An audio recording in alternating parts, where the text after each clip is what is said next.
All right, good. Um, Thanks, everybody, for being in attendance. We appreciate it.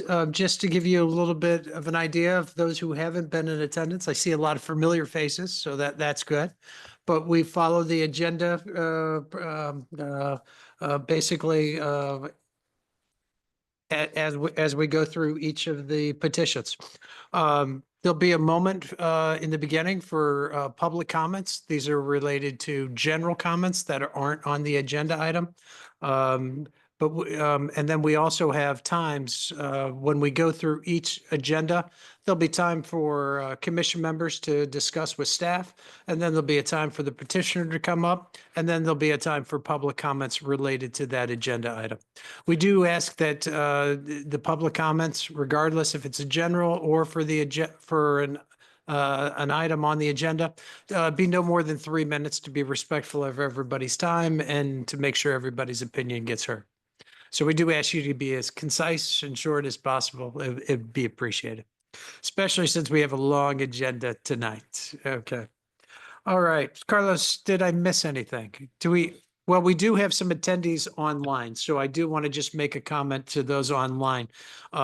If you do have a comment, we do ask you to push the hand icon, which kind of signifies raising your hand at the proper time. So it's when I call for the general comments or when we call for comments within that agenda, we ask you to push that down.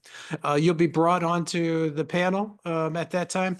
And by default, your microphone and your video will be turned off. So we do ask you to be looking for that to turn those back on, because we can't really proceed until we have those on. And if you do, it'll help speed things up, which would be appreciated.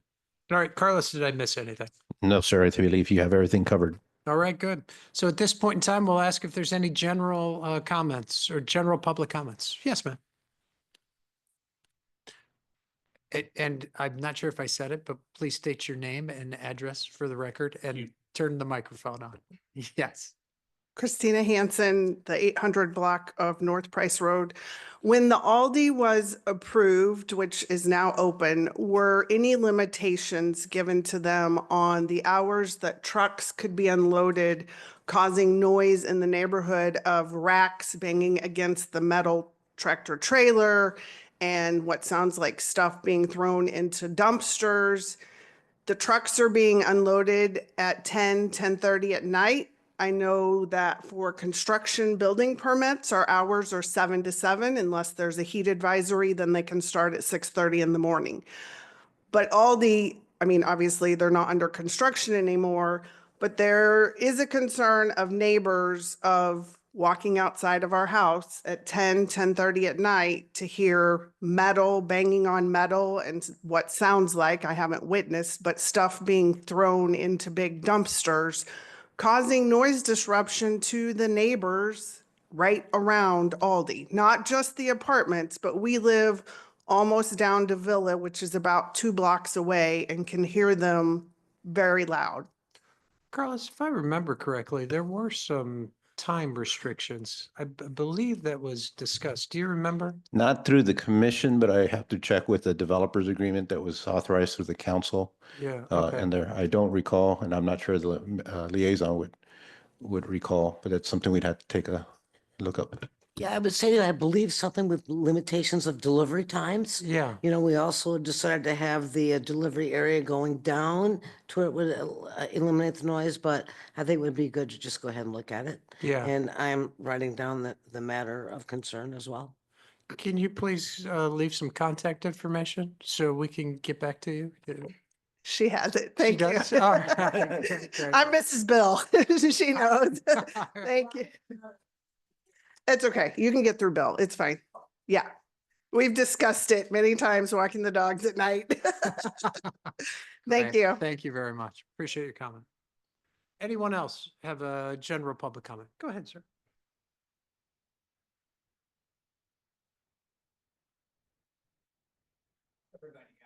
Well, Hello, everybody. My name is Mark Minton. I live at 115 Stoneleigh Towers, and I'm the trustee of Stoneleigh Towers. We just had our neighborhood meeting. Brian, thanks for showing up and being part of that. But no complaints about noise from the new development, but there was concern expressed over light coming from the parking garage into the neighborhood. And so I don't know how we would address that to make sure the rules were followed, the right type of bulbs are being used, and if anything can be done to help improve the situation that we're in now. Absolutely. Thank you. Carlos? That's something we can take a look at. We did have a consultant go through that and do the analysis on our behalf. I'm assuming you're probably talking about the lights that are on the top of the parking garage. Okay, we'll take a look and see. I know the most visible ones are the ones on the parking garage and see if they can be shielded. The building itself kind of covers all, you know, the Audi in that surface lot. There's nothing east of Hilltop, so I'll drive by there on my way home.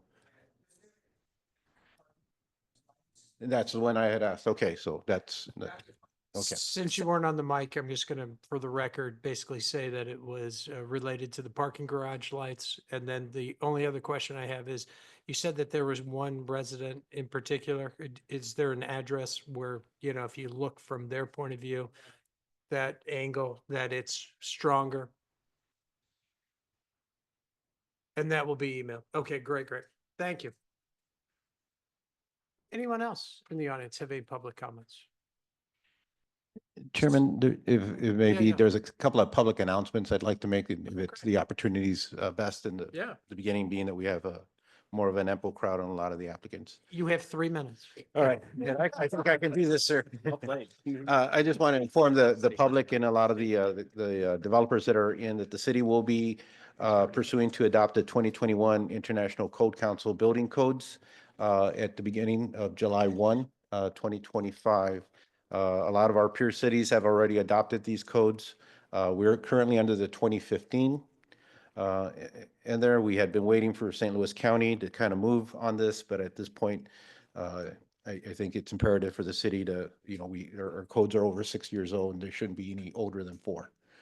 So we're looking to adopt the 2021 codes. That puts us within 4 years of that, and then we'll look at where we're going from that next point on. The latest versions of codes just came out in there. So again, these won't be effective until July 1, 2025. By state statute, we're required to provide at least I think it's a 90-day notice in there. We've had that posted since the end of last month. And then I just want to make sure we take the opportunity to inform the public about their adoption. Any permits that are submitted prior to July 1 will be under the old codes. Any permits submitted on July 1 on will be under the new codes. We are also modifying our fee schedule. We haven't amended our fee schedule since 2015. So again, we're kind of behind in that, and we're looking at making changes similar to a lot of our peers that have already done so. The other item, I also want to, encourage everybody to be cognizant of our 2024 comprehensive plan update. Know our motto or vision of creating a vibrant and unique, diverse opportunities, a connected community, and a dynamic sense of place. The whole comprehensive plan is available on our website in there, and I encourage you to just take a look at it. There's a brief summary, and then there's also the extent of the full plan. But a lot of these this vision kind of sets the tone and the tempo of the ordinances and codes that we adopt, and also how we apply those in there. The other thing I want to remind a lot of developers, we're expecting a lot of rain through Saturday. These were some pictures of nobody's sites that are here. But you could see, the properties have to be taken care of. There was quite a bit of excessive rain Wednesday night, so this was what I expected this morning. We contacted those developers. They got those issues addressed right away. And then we'll be doing routine drive arounds tomorrow morning also.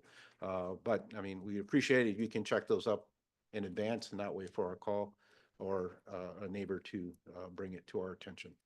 So those were a couple of items I just wanted to note, sir. Good. Appreciate the time. Appreciate it. All right. Okay, we'll move on then. Well, is there anybody online that has any public comments? I'm not seeing any hands raised. Oh, I'm sorry. Yeah, go ahead. That's good. That's good. Please turn the microphone on. Bill Hanson, 817 North Price. I'm actually something that Carlos said and related to what Mark said. I'm on the Parks and Rec Board, which doesn't sound like it'd be related. One of the things we are doing though is trying to get all of our parks dark sky approved. And so as we're going through and talking about the light pollution or potential light pollution or changes in regs, if you could please work with Parks and Rec. Obviously, we can't tell you what to do, but as we're looking at what the guidelines are, if we could provide something that would help us achieve that, we've already one of the first parks in the country to achieve it. And again, if it would help with our other parks as well. Yeah, thank you. Thank you very much. If you have any information that you could deliver to us so we can distribute to our members. I can that would definitely be do that. I'm part of the joint committee, or not, sorry, we're not supposed to call ourselves committee, working group that is Yeah. working on that. So I can definitely share that. So should I send it to Carlos Send or? it to Carlos, yeah, Okay. and then he can distribute it out to us. That'd be fantastic. I will do that. Thank you very much. All right, thank you. Chairman, I'll note Ms. Todd, who's also on the Park and Recs Committee, has provided some of that information. Also been a big advocate on that. And again, our chapter 428, which governs exterior lighting, addresses concerns like Mr. Mitten brought up. Good, good, good. It's nice to is make good. sure to see if they're aligned. Correct. You know what I mean? So. Okay, that was perfect timing because it gave people online chance to raise their hand. So since I'm not seeing any hands raised, I think we'll move on to old business. And we have item A, which is 820 North Price Road. Carlos? Okay, Chairman, this item was introduced to the commission back in December and then subsequently in February regarding some improvements at the property at 820 North Price Road. Specifically, the petitioner initiated with a covered walkway that was going to have some solar panels that would have required commission review and discussions with the petitioner. We also found that there were other improvements that they were looking to do, including an accessory garage and a swimming pool. So we had them put all that information together in there as opposed to coming in piecemeal. In that at the last two meetings, once the accessory structure was kind of defined, it had some habitable space above, and there was some concerns about its orientation, its height, its use, and then the overall coverage on the site. The commission deferred action with the consent of the property owner back on February to allow up to 90 days before formal action would be required. And there, we had received a revision at the end of March, and that is before you, or at the beginning of March. That's what's before you today. And the overall goal here, there are still things that from a staff perspective, we're still reviewing.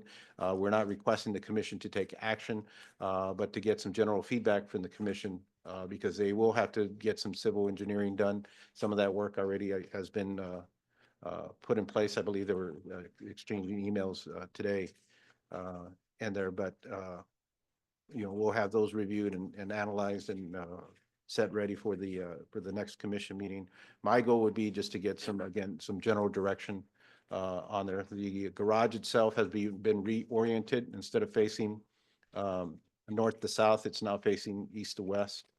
There's been some design alterations in there. The footprint has kind of been reduced to an extent, and the coverage calcs appear to be more in compliant in there by 2 square feet. Overall concerns from the staff perspective to provide some feedback to the applicant again would be the overall the structure height, accessory structure versus and that definition of being ancillary or subjective to the primary. The stormwater management, but of course that will be resolved or done through their engineering. The coverage, we're really close in there, but they appear to be under by 2 square feet. And then in general, as any other improvements are going in, the protection, there doesn't appear to be any removal of trees, but making sure the trees on the side are protected.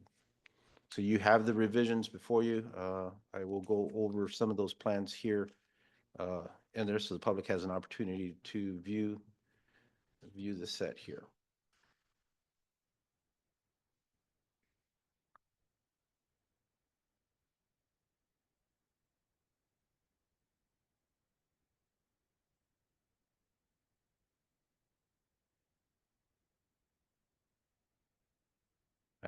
I was hoping it would let me write on this. All right. Along the left side is Price Road. They have an existing driveway. The principal structure is right here. And there, that driveway would go back, and then there is a garage structure, the accessory structure here. I'll show you the elevations regarding the height and the upper level. In there, the initial covered walkway continues to start there at the back end of the existing home. But this case, it becomes unique because it goes over the driveway turnaround. So you can see there's a garage door right here in there. So I'm assuming vehicles would go underneath through that. The pool and fence enclosure is right between the two structures, and then there is a retaining wall along the side. Unless there's any questions, I'm going to go to the next slide here to kind of show the elevations. Carlos, can you show that retaining wall again real quick? I apologize. Absolutely. And is that retaining wall increasing the ground height from south to north? Yes. So the lower part of the wall will be on the south, and you can see it's about a 2-foot wall to 3 feet, yeah. To 2.5 feet here. And you can see how it works with the grades along there. Okay. Did the overall height of the garage increase in elevation? Not per the calculations, but the thing that we don't know is the between the principal structure and that. Okay. But it didn't appear like it We do increased the not height. know the height of the principal structure. Not that was, they have it written here. But they use a plus or minus. We still want to get a good cross section that illustrates the exact height, and I'll show that in just a second here.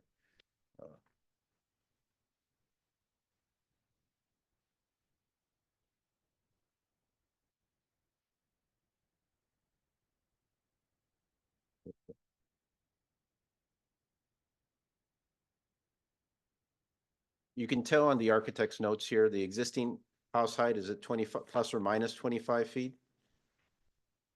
The height of the proposed structure is 24.11. So that plus or minus is like, well, there's not enough detail or guidance there to specifically tell you that it is lower in height. We also don't know the full elevational detail of the property going from east to west.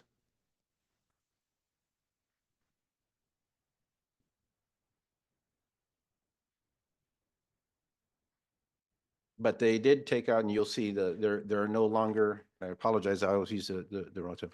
There are no longer gabled ends on the garage. It's all hipped along the sides.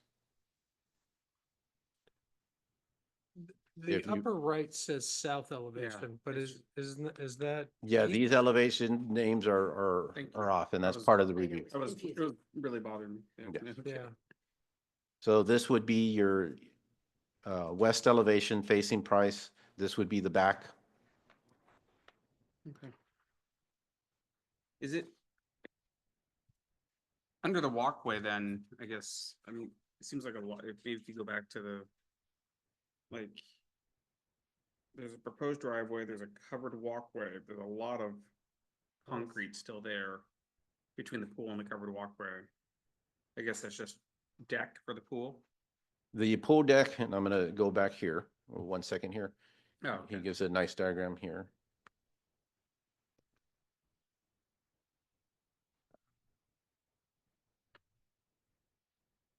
This striped in area here is the pool deck area. Okay. This area here is part of the driveway turnaround that goes to the front door here. So they You can, notice that you'll drive underneath yeah, the covered walkway to get to the southern garage door. okay. So it's We've all- asked for a little bit more clarity on those elevations in there. They have them set well, but it would be nice to get a little bit more detail on those, as you can see it here. Here's the covered walkway if it was cut along that side. So to get to this door, you would actually be going underneath that covered walkway. I'm a little confused because I thought the covered walkway was to be able to go to the structure and go in the door. And this is taking you to the garage doors, Garage doors. not the door. Mhm. So I don't know why this cover, that's a little confusing as to why you would have it end there and not have basically a roof all the way over to the stairwell.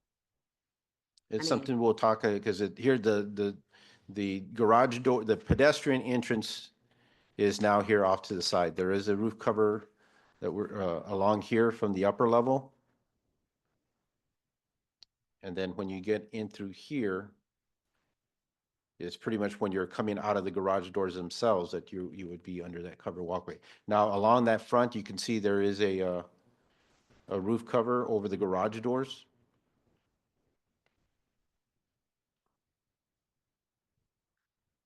And you can see how that pops out right here. Bear with me 1 second. You can see it right here in these dashed lines.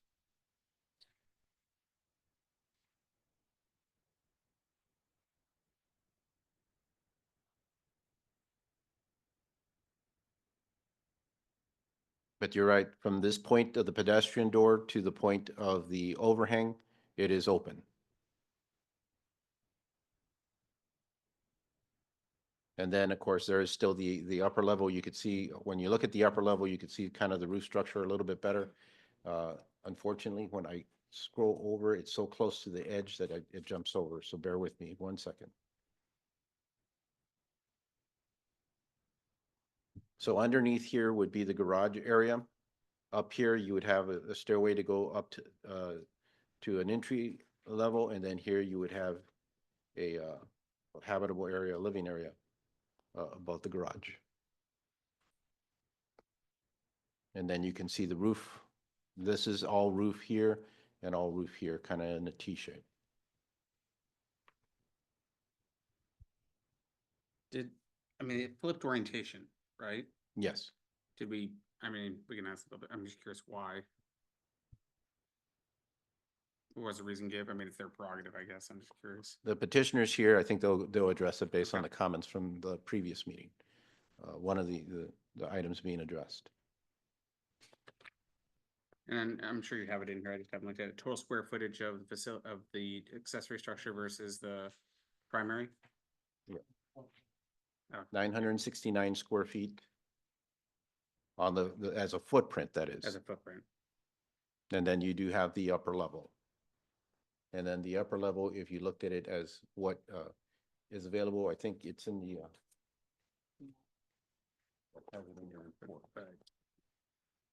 Report. Okay.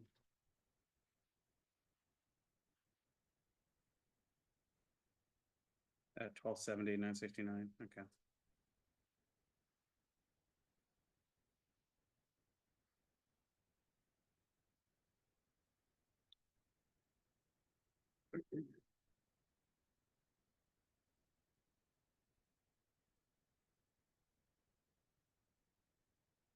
There you go. It pretty much follows the same footprint except for this carve out right here.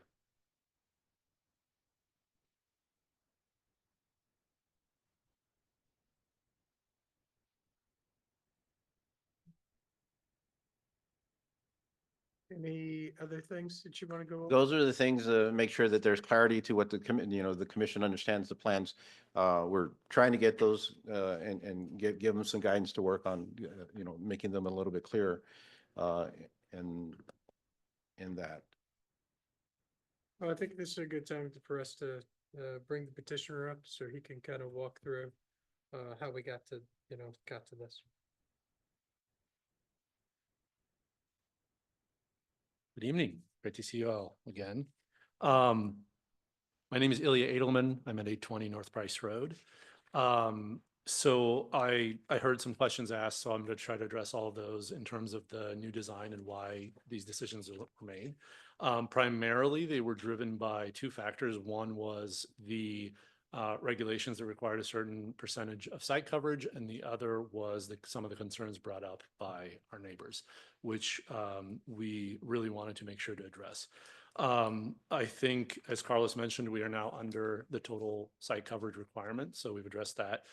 We also had an engineer provide calculations for runoff for stormwater. We did run into a little bit of a snafu in that we're actually, with the new design, reducing the impervious area. And so at first glance, the engineer thought that we would not be requiring a stormwater management, a BMP. But then he came across the regulation that if we're adding more than 400 square feet, we are required to do it. So that was a little bit of a hiccup on our end, which he is now addressing. But we will submit the stormwater management plan per requirement. As far as the design changes, I'm going to address the orientation first, and then we'll talk about the covered walkway. It did have to get reconfigured a little bit.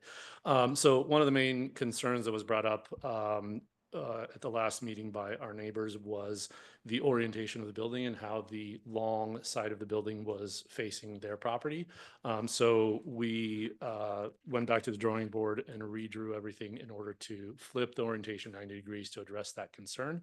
It also allowed us to move the building farther from their property line, which was another concern. So we feel like we've addressed those pretty well. When we did that, it obviously messed with the covered walkway, and the whole situation had to be reconfigured. And the idea there is, we want to be able to have a covered walking space between the two structures.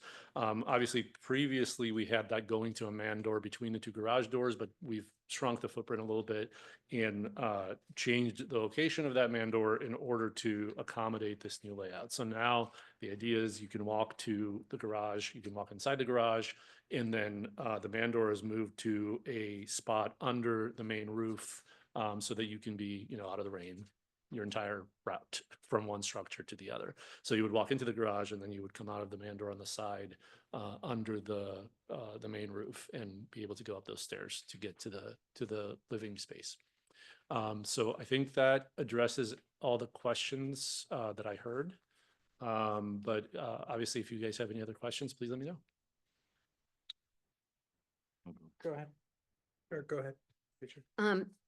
Since it seems like the height issue is really about privacy and the neighbors, I was wondering if there was any consideration of eliminating the windows facing south, such that you could still have your big picture window facing west and your big picture window facing east, but it would eliminate at least the privacy concern issues that I thought had been raised previously. If you had thought about either eliminating those windows entirely or doing something where they're up high, like 3 in a row or something like that, where, there would be no privacy issues.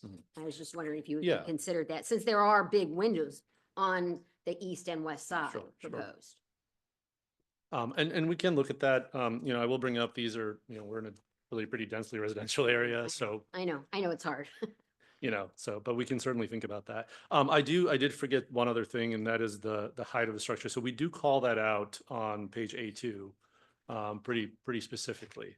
And it shows the cross section of both structures with the heights indicated. A2.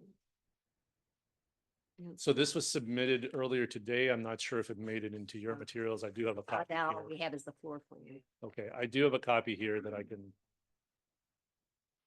give you guys to pass around if you like. Yeah. Yep.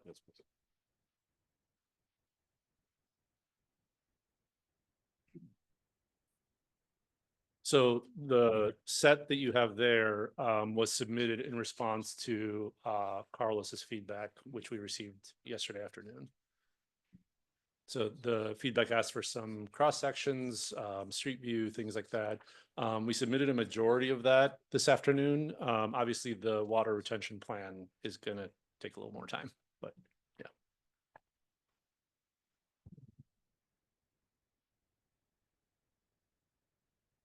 So just looking at this, it says there's 1'6" between the two. But the measurements don't add If I up could to call that. Tom up, Tom is Okay. the architect on the project, so he can be a little more specific about these details. Yeah, my name is Tom McGraw from Link Architecture. Could you please state your address too? Yeah, absolutely. 749 Greeley Avenue, St. Louis, Missouri, 63119.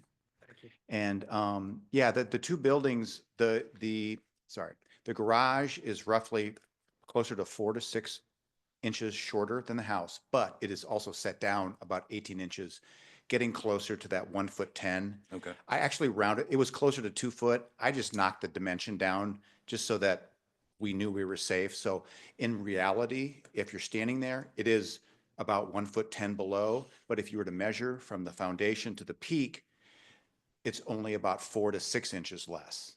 Okay. But in relationship to each other, which is what that section is about showing, it is closer to just shy of 2 feet. I see what you're saying. And Carlos, when we're measuring for code, how do we measure that? We're measuring you typically from the front elevation from the exterior grade to the highest peak of the roof. So again, so depending on where it's, you know, the measurement of the principal structure is going to be at that point of its grade. The measurement of the secondary structure will be at whatever grade that is in. So I'm not sure if it's higher or lower in perspective. Which is what you're showing. And this was meant to show both, Mhm. but just to add the relationship perspective, because it gets better if you take in the reality of the site slope.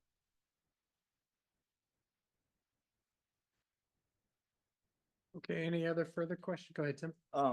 So the post for the solar panel and everything, Checking how our much, email. how far apart are these gonna be? But that's The not what we're longest looking for. span we have, this is about a 5 foot wide walkway. We've got a 25-foot span, which is all out of steel. Okay. So we're going to span 25 feet with a couple of long steel tubes Mhm. running on either side. But since the overall width is 5 feet, the engineer feels like those tubes are going to be pretty standard 6 to 8 inch tubes. But you're not gonna have posts in the middle? going No every 5 posts, feet or no. anything like that? It's really just the posts are only sort of in the pool area walkway. But once we hit that driveway, it's total clear span, no messing around with Okay. trying to drive around something at all. It's, yeah. And it's a That's- good, and the height is close to just shy of 9 feet, maybe like 8.5 feet clearance to the bottom of the tube. So Mhm. anything going underneath it is going to be pretty clear. Chairman, but that's where I'd like to stress, especially for the design professional, you know, a good cross-section is essential to make that analysis, especially the streetscape. And that's why we list them in the required submissions, the minimum submissions. That is, it's not just but it is difficult, and I'm trying to pull it up here, what it came in. Here we go. And I'm sorry, on the orientation here, I don't think I can, yeah. Oops, yeah. Round and round we go. So here we have that in there. And while I understand, you know, from my experience, it is legible, but I will show you guess for a better word, the expectation of a streetscape, so we can analyze, you know, that height with the adjacent properties. And then, of course, you know, a lot cross-section usually goes from property line to property line. So we can take a look what happens at the street level, what happens at the rear. And again, what we have here through the CML gives us some idea, you know, these numbers are so close, it's really hard to tell. I need, as a professional, more detail in there. And I think in the submission list, it gives a scale and an expectation of what's being looked at. And we need to resend that, let me know in there, but I think Jack was pretty clear. And I think in this case, it is essential because it's been one of the core questions that's been asked since even our initial meeting back in the summer last year. It was brought up in December, and I was here in February, and I made the statement about the need for those cross sections. It's on YouTube. You can access it if you need some clarification on that. So. Okay, is there any other further questions with the petitioner? Okay, when you say you're gonna think about those windows, I share the same sentiment, you know, that Petrie. Oh my gosh. But I'm still, honestly, I'm still a little concerned about the impact from the neighbors. And I would love to see kind of a cross-section, kind of from the neighbor's point of view, you know, like with these elevations, to see like what, from a neighbor's site, where the fence is gonna be, what they're going to say, as well. So that's what I'd like. Yeah, we can certainly do it. I do want to get a better understanding of this privacy issue. I mean, you know, these are densely packed residential houses. They have windows on all sides. I do want to bring up that the accessory structure is not looking into or over the neighbor's house. It's looking over their yard, which is currently fully visible from the ground level. So I just want to get a better understanding of what the actual privacy issue is. A direct view straight down into the yard where they might be having a picnic. Well, or yeah, and I can see that now from the ground level, from my porch, because the fence is, you know, like waist high. Yeah, but Chairman, I also think the- I'd be glad to address it because we had the same issue on Forsythia roughly 3 or 4 years ago. Again, we have the buildable area that's defined in the lot, but more typically the habitable areas go near the front building line. And you can see here, a line here on Price, how these houses are all kind of aligned in there to secure some privacy of the rear yards or use of the rear yards without any interruption. And in this case, I have no issues with a garage structure or even a heightened garage structure along there. But when you add a heightened structure with windows that oversee to the side in an urban environment that's pretty narrow, the expectation of these two property owners does change in there. Not saying that it can't be done. There are design ways to do that to minimize that effect. It's the distance too, you know, I mean, the fact that when you put that structure back, now it's, you know, a much shorter distance than if it was the main house structure. Well, so just to let you know, so there's a window that is currently existing at the back of my house, out of which I can see the entire neighbor's backyard. So I'm just trying to understand like the. Correct, but again, I think you're what's taking it changing. out of You're not context. picking up my distance issue. These, all the houses are kind of aligned together, and maybe I Mhm. could show you in an aerial here. Because I understand and I respect what you're saying in that aspect, but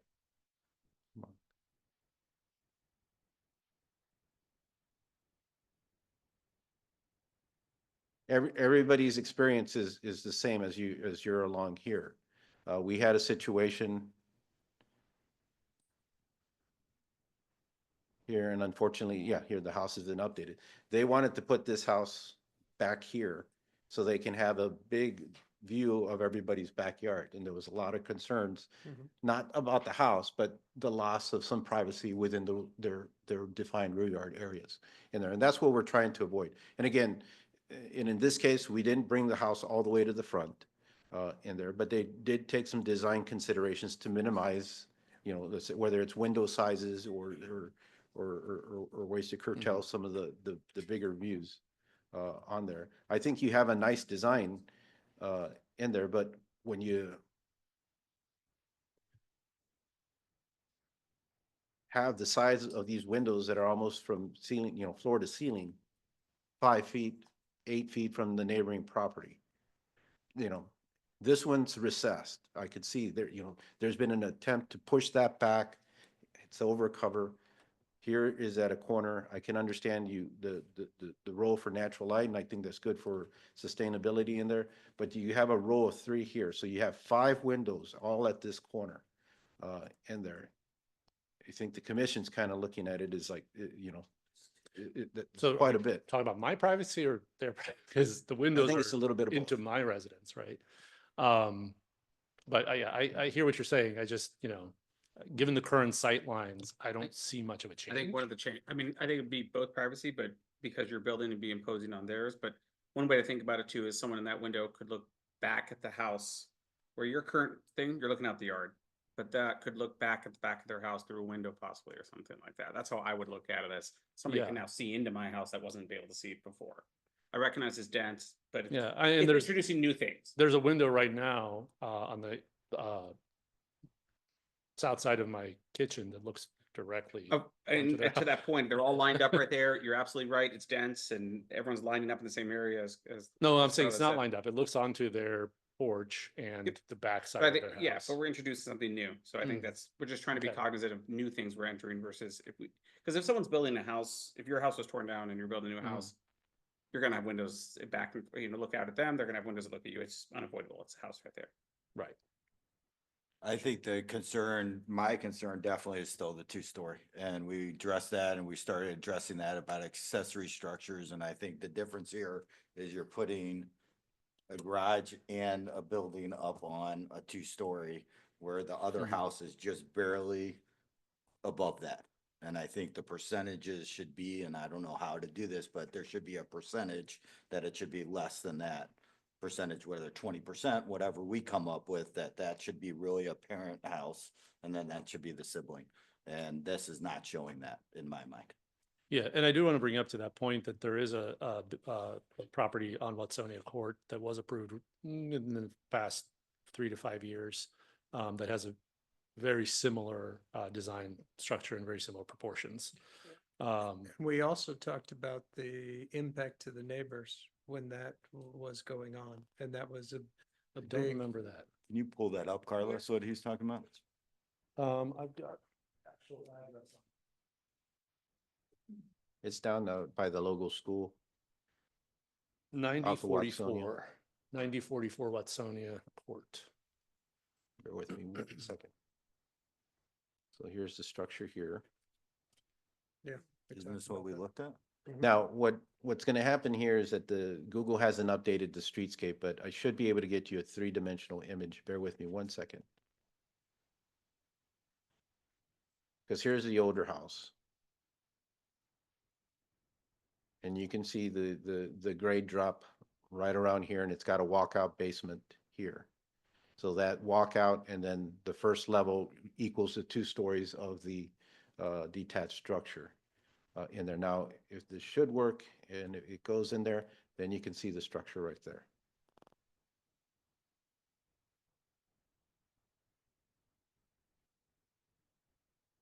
so the top of that structure is level with the top of the first floor. Yes, because if I walk through this canopy here or this covered walkway, I'll be going into the basement.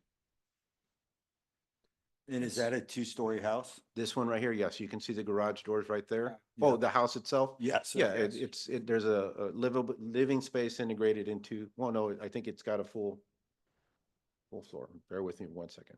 So yes, They added. it's integrated into the roof system. Which in my mind, this house is bigger and it's taller than the subsidence house. Am I correct in that assumption? I would think they're roughly around the same size. They are. Just The graded grade lower? drops in this one though, enough to where they have a full walkout basement. If I remember correctly, they expanded the picture that you see right now. Yeah, it's a little different. Yes, you see how they added more floor space to the second floor? Oh, yeah. Unfortunately, I can't. Yeah, you Mhm. can see. They had a whole, they leveled it off. Right. Yeah. Right. So we did look at that, as well, and, Mhm. the size, and the window placement, and looked at the impact not only to the neighbor to the east, but the neighbor to the west, especially with their pool that was sitting there. And we did kind of review it, and it had much less impacts than what your current, structure seems to have. Mhm, mhm. So yeah, we can certainly address the window arrangement and submit something. One of the things I'll note, and it was noted in Jack's comments sent out this week, was, the minimum submission list. And in that list, there is a project report. And that provides an opportunity to kind of give the commission some background of what's driving the design and function.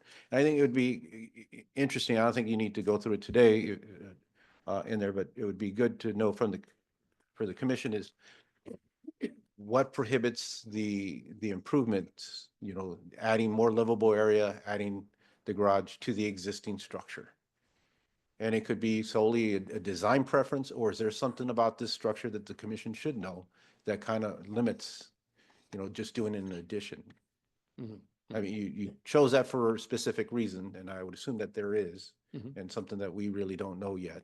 And you have an older structure, and you may be trying to minimize design, or there's some other design issues that Yeah, make it absolutely. very The complicated. structure as it exists now is really not conducive to addition without drastically altering its character.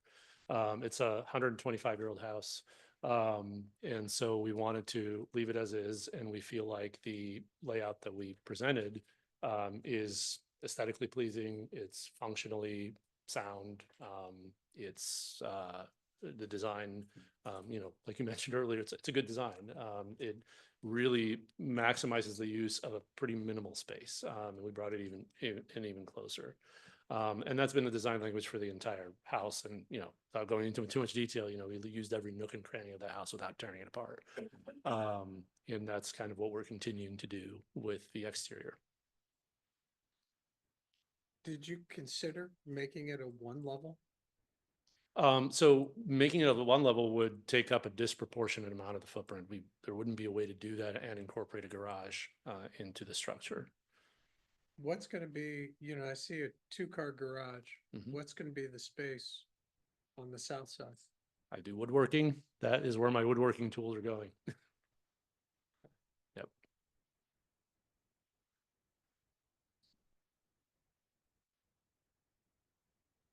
Okay, if there's no further questions or comments, I think now we'll take time to take some public comments.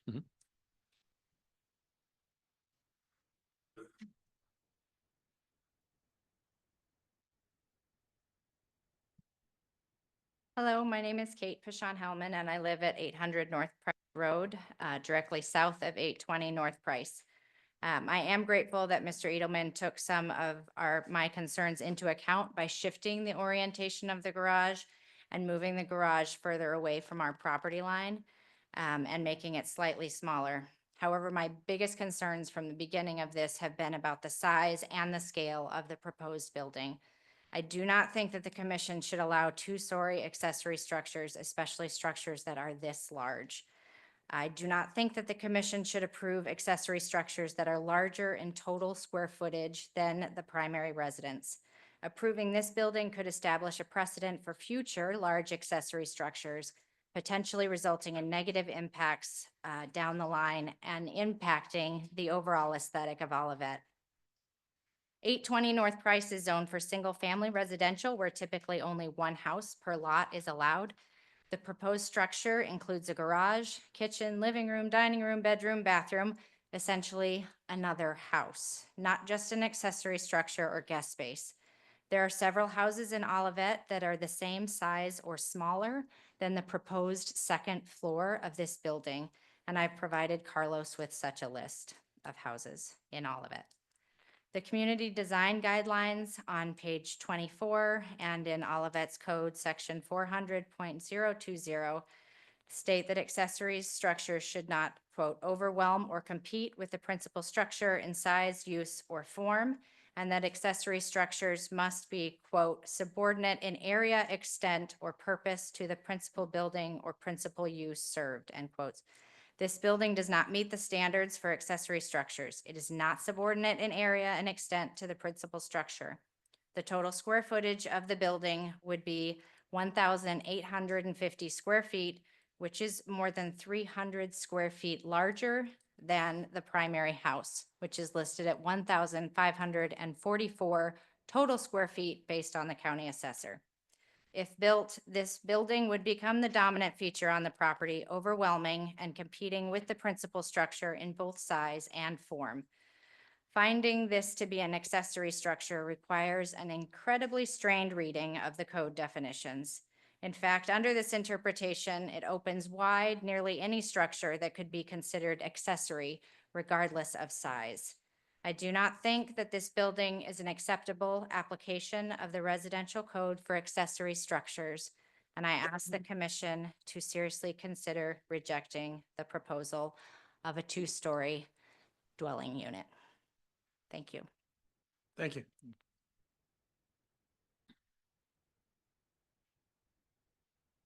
Hi, everyone. Tim Hellman, 800 North Price, just next door. As I was kind of thinking through my comments for today, there's two questions, right? To in some ways reiterate what Kate said. One is like, do you guys support or do you not support a secondary structure that's larger than the primary? Like I think that's one of the major questions that's been kind of bouncing in my head these last several months. And the other one is, do you support a two-story livable structure that's a secondary structure? I mean, to the comment of like privacy and not like, I don't know, as I was sitting here, I'm like, I don't know how you can reconcile a two-story building and privacy that's so close. And that's something up for the committee. Like, is that just irreconcilable, or can you via mitigating some windows on the side or something? And then as you guys are considering the two-story livable structure in the back and the future of all of that, and whether it's setting a continuing a precedent that we don't want to continue, is I'd encourage you to review a rendering. We created a rendering on the old design. Happy to create another one, share it with everybody here. We're not going to like hide it or something, but it does provide a visual. And I think that visual is, if anything, it's not going to hurt anything to look at a visual. I'm happy to provide that because I think it'll give a visual, right? Thanks. Thank you.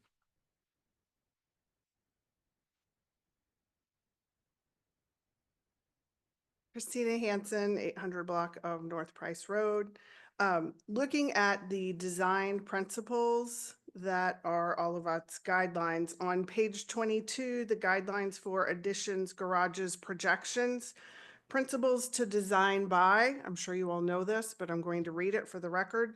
Residential building additions and exterior alterations should complement the existing home design and blend with the surrounding environment and neighboring structures.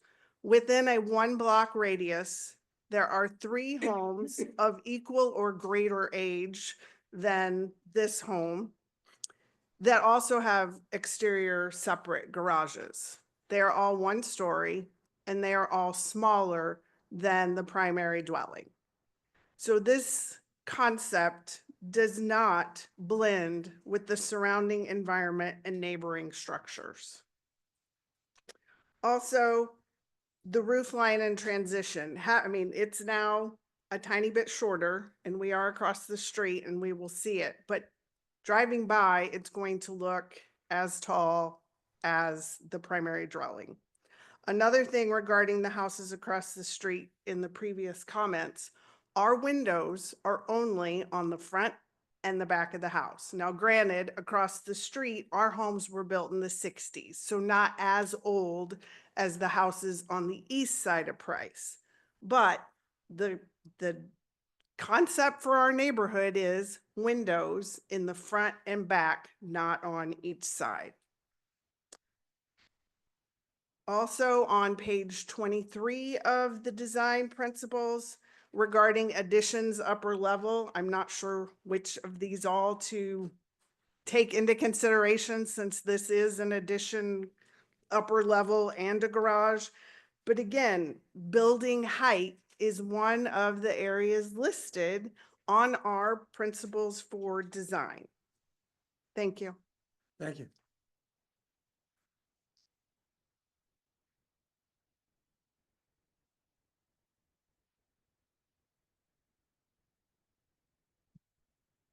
Hello, Mark Minton, 115 Stoneleigh Towers. And as I said earlier, I'm a trustee of Stoneleigh Towers. I apologize. I feel like I'm up here, complaining about building heights in Olivet. So I'm gonna do it one more time. But the reason I wanted to come talk to this as a trustee of Stoneleigh Towers, we've had a lot of tear downs and rebuilds. And so we've had to deal with how to embrace new development and how to make it fit the neighborhood. And part of our indentures require the new builds to fit the community aesthetically. And this would never be approved to have a 2-story accessory in Stoneleigh Towers. And we would appreciate, the continuation of those rules in Olivet in the community. Kind of follow what we have in place is what we'd be asking of you. Thank you for your comment. You bet. Go ahead, sir.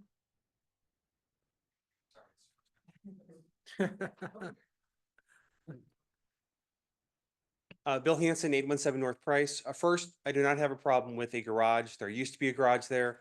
My concern as somebody who has 3 dogs walking around, we have a house built in the 60s, one of the newest houses in the area. There's several multiple 100-plus-year-old homes. Fitting in with the character of the area. I think, having something that fits in, we have all the policies everybody else was talking about, but more, traditionally what it would look like. I believe the house next door has like a 1.5-story garage that's pointed, definitely, more of a storage space than a living residence. I think really trying to keep that look and feel.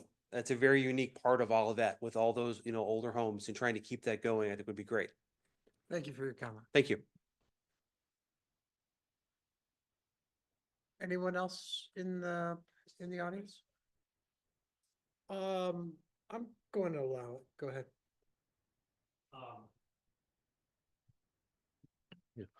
Just to clarify one more time, I know we clarified this last time, but I just want to clarify one more time that our square footage in the accessory structure is not bigger than the square footage in the house. The house has 1,500 square feet of living space. It also has a basement. The garage has, or the accessory structure has 960 square feet of living space, and then it has a garage under it. So I just want to make that clear. We are not exceeding our house's square footage with this structure. I don't want to pretend like it's tiny, right? It is larger, but it is not larger than the house. To my neighbor's point, we are very intent on keeping the character of the property the same. So all the exterior materials were matched. We even changed the roof design to better match not only our roof, but the roof of the houses around us. So we added a hipped roof instead of a monoslope. We initially had a monoslope, and then we had just a gabled roof, but we added a hipped roof to, again, match the character. So this house will look like the accessory structure will look like it spawned from the house. It will not change in character in any way. Okay, Just thank wanted you. to make that clear. I'm going to be perfectly fair. Did you want to add anything or give you a chance as well if you wanted to? Okay. Yeah, when I said the square footage of the secondary structure is larger, that means the square footage of the first floor, which is a garage, and the second floor. So combined square footage of the entire structure is more than 300 feet bigger than the combined square footage of the first and second floors of the primary structure. So not just looking at the square footage of living space, but total of both bottom and top. I think we got it. Yeah. So appreciate it. All right. Absolutely. Wait till you get to the podium. State your name and address. You are a veteran at this. Stephanie Todd, 7 Heather Hill Lane. Just a side comment that I started thinking about. So this proposes a lot of zoning issues. So what if I want to build a little apartment building in my backyard, and rent it out? Can I do that? I'm just saying, this brings up a lot of issues. If I can build another, if I can build another house in my backyard and then have an Airbnb or rent it out, it's an apartment. No, it's a good point, and I think we are kind of in the process of discussing those particular issues, especially if it's a standalone or independent, essentially, living space. All right, anyone else in the public have any comments? Carlos, since I'm not seeing any more hands online, do we have anybody online that wishes to speak on this agenda item? I noticed 3 of the 2 names in there on separate items in there, but if anybody would like to speak regarding the discussion regarding this petition, just show a sign of the hands. Chairman, I will note on some of these as we're waiting here, and it doesn't look like anybody is No. identified in there. There are very good comments in there that have been brought forward to the commission, and this is a difficult decision for the commission to make because you are the city's aesthetic review body. Everything within here is compliant with code. There's no questions about whether this complies with code or not. It may be a difference in terms of interpretation, And that's why we created the community design guidelines to provide principal illustrations to identify what is harmonious, what is compatible, what is neighborhood, because your opinion is going to be different than my opinion, and it's going to be different from any other's opinions here in there. So when the commission goes through the review, first through staff, we look, does it comply with codes? Our process is pretty simple. It's based on numbers. It's either yes or it's a no in there. Then we provide a professional opinion in there. We also inform the commission, it's like, hey, there's a loophole or there's a crack in the process and something that you should address. We talked about this when we brought this forward to the commission in December. The code was written specifically to limit administrative staff like myself from automatically issuing a permit for accessory structures that reached a certain size or a certain height in there. The code is written solely to limit staff authority. It was not written in terms of limiting the commissions. Now, there are words within the ordinance that talk about subordinate and such, and those are true valid discussion items that the commission has to go through. And we've been trying to push those over both with the petitioner, we've heard it from the public, and with yourselves in there. At the end of the day, you are a consensus body. You know, ultimately, it will lie into the commission to determine through a majority vote of whether something is compliant or not. This may have worked at Watsonia, and it may not work here. That's well within the commission's purview when it talks about the surrounding characteristics, the surrounding area, and all that. It is our role, it's the staff role to make sure that this numerically complies with code. That's both in area, that's both in height, that's both in mass, and to give you some guidance about some of the terminology. Again, harmonious, compatible, accessory to, or subordinate and things like that, to make sure that you're aware of those when you make these decisions. At the end of the day, the decision is based on a consensus and working with the petitioner to try to get the best product available in there. And again, I'm not saying, I believe that the code does need some tweaks. It was written specifically to limit administrative authority, not necessarily the commissions. And I think that there should be some parameters placed upon the commission, but you can't just turn it on now and expect to apply those today. The commission is talking about doing some code amendments to make sure that it becomes clearer in there. So it's not subjective, because again, it was okay 5 years ago at another property. All of a sudden, it's not okay here because of the location or the placement. And I can understand in there, but that's why we have this process. That's why we have this public meeting. That's why we engage with the developer in his design professionals in this process. Before, this thing would have had permits back in, when we first met in summer. In there, and there wouldn't be an opportunity for public comment and input. And I think this is what's great about the way this ordinance works, and it brings all this together. We're not all going to be happy in the end in there, but we keep striving to make those improvements and tweaking the ordinance so it is a little bit more clear and gives some direction and more consistent with our vision and our comprehensive plan in there. Commission has a tough choice. The goal here is to get some guidance on the direction. They also have to do some major investments in terms of finishing up some of these drawings, require engineer, the architect, and all that. And if I was in their perspective, we started off as a concept to get an idea, and that's what we're trying to look for. I think they're kind of revising that. I would hope they would consider some other opportunities to minimize some of the views or the height and all that. I hope some of the other diagrams will help give me some comfort in terms of how it looks from a streetscape, how it looks from a cross section, and all that. And I think there was really good input from the public today, and also some good questions from the commission in there. But we recognize and understand, in terms of the ordinance, it does need some changes and modifications. The commission is working on those, and we'll be getting those to those commissions, but they're not in play yet, and we can't just apply them to the structure, but we could try to make sure that this kind of gets as close as to or compatible with those changes that the commission is considering. Well said. Yeah, I think that was great. Any further discussion on this? Go ahead, Peach. I've been actually thinking about this problem for a little bit, and I ran some scenarios in my head. I live in Chevy Chase, and We had a house that needed an addition because the houses are quite small and it was 2-story and they were gonna overlook the patio next door, but everybody in the neighborhood has a 2-story addition, pretty much, except me.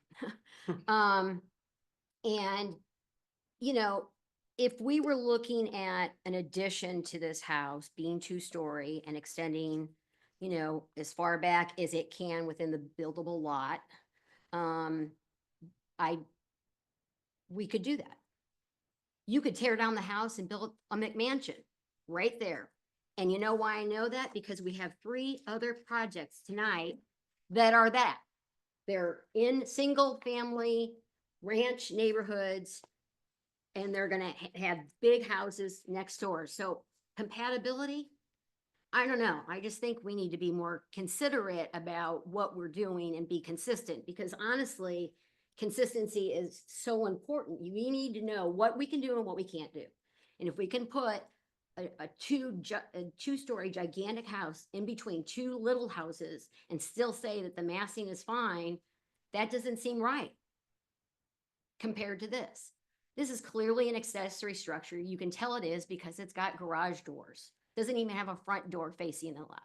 The reason why you see it more is because it is, you know, the 2 driveways of the house to the north are more open. If that house had been closer to the property line, you wouldn't even see this garage. So the only impact would be for the neighbors to the south. And I've looked at the aerials and I'm like, this is so far back on the neighboring property. And if you address the windows, I just don't understand. Because like I said, if you tore down the house, you could build all the way out, a 2-story, and accomplish the same thing. Or you could add an addition to the house and accomplish the same thing, and we couldn't say anything about it. So now we're quibbling over height of an accessory structure when our general plan is saying we need to accommodate seniors. And I realize that, you know, it's an apartment above, but I believe that if it's an apartment above, it has to be a relative that lives there. Is that right? That is correct. It is Okay, on. so I'm just saying that if we look at it through the lens of what we allow in other places, to me, it means that this should be allowed if we're gonna allow big houses in little neighborhoods and 2-story additions in smaller neighborhoods. That's just. It's, Go ahead, yeah. it's a very valid point, and it's something we're struggling with in a community where small houses become big houses. I struggle with this one, kind of lean towards Tim in the sense, I actually don't have a problem with an idea of 2-story or the idea of apartment. I actually like the idea of you know, if it's within the family, don't want to, you know, I understand that. It's more when we get into language, right now the language does say dwarf, does say, you know, the small. This doesn't feel like that to me. And that's the code we're working with today. Should it be changed? Maybe. That's the conversation we're starting to have more and more of, but it feels somewhat equivalent is my concern. So it's not so much that it's an addition. It's not so much that it's the size of it itself. It's the size of it compared to the primary. That is concerned. I think that's kind of That's my concern. And then going on from our other conversations that we've had is I'm a big believer that there should not be 2-story accessory structures. I do not think that that's where we should be. And go on your point more is I think the difference between this house and building a McMansion and between the single houses, that McMansion will line up with it. And eventually those other houses will be with this. There's nothing that's going to line up with this accessory structure unless the next person builds an accessory structure back there. And that's where my problem is. If it was a garage, if it was 1-story, that's been throughout that. That is throughout that detached 1-story garage or a structure or whatever you want to use that 1-story as. So I don't know if that fits this house, but in the future, that's where my head is it should be subordinate and it should only be 1-story in the back of there. It should not be even close to a 2-story in the back. Any other comments or discussion? There's a lot to think about. You guys are all making very good points. And hopefully you've heard, you know, those points and concerns that we have. We're not going to do any action today on this, but it'll be an interesting meeting tomorrow or next meeting. When Yeah, will we get Chairman, the I'll note the next scheduled meeting, I believe, is Thursday, April 17th, the third Thursday of the month. I know some revisions were submitted today, but we would like to have, the full compliance set at least the Friday before the scheduled meeting, so we could post those up on the website, so the public and the commission have an opportunity to view those. Yeah. Given that the commission is required by ordinance to take action on an application within a certain time period, the petitioner provided the commission a 90-day extension. That goes into at least to our first meeting in May. But again, that's all just based on us getting the necessary information, which I think they're getting closer to doing. So anticipate or look at the April 17th agenda. That will be posted, on that Friday prior to that meeting date in there. So Missy, did you have? Um, given in the near future, the conversation is going to begin to be with regard to B and Bs. I want to ask a question. If we end up dealing with, if this body and the future council ends up dealing with approving B and Bs, and we have what is being presented for a build, and right now we are saying it's only family, people connected, related. When you go into B and Bs, if this structure were to have been built, how does that impact the rule of you must be a resident, you must be related and a resident of that, of the owner of that property? To make sure that I understand the question, first, under the existing zoning code, the occupancy of the upper level improvements has to be under the definition of a family. Under the city of Olivet, the definition of a family is up, at least they have to be related by marriage, blood, uh, and so you could have a cousin, you could have a spouse, you could have children in there, even the same type of couples in that. And then you can have up to, I believe, 2 non-related individuals. And that that fits within our definition of family and is pretty much consistent metropolitan-wide. The second question you asked is if a structure like this was built, what would restrict the use of somebody leasing that structure out? Right now, it's the same under the definition that it has to comply with single family. And there have been discussions about Airbnbs, short-term rentals, and things of that nature. The city doesn't have any written policies prohibiting or limiting Airbnbs or rentals outside that you have to get an occupancy inspection upon every change, which could mean like every weekend or so in there. Anybody that is occupying a space or unit that is not related is in violation. I mean, it's not permitted by code in there. Correct. A lot of communities are looking at that, and a lot of communities are struggling with that. It's very difficult, and regardless of which views you look, the state is imposing a lot of the restrictions on the abilities of communities to enforce things such as Airbnbs in there, and we may have other things that come down the pike regarding that. It doesn't look like in this session there will be anything, but there was a lot of discussion again on those. I would hope that the city would have some regulations in place because we are aware that there are some that are listed or advertised under the Airbnb site in there. We send out notices and make notifications on that and such.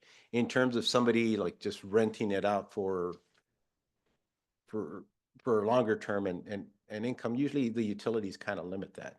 And then we haven't had a situation where 2 electrical meters were put in place that were independent of each other in there. And that's something we would take a look closely here, that, this all has to be under the same utility and structure. And I think that was one of the comments as we were looking into that was forwarded, is like we were still unclear where they're going to connect to the sanitary lateral.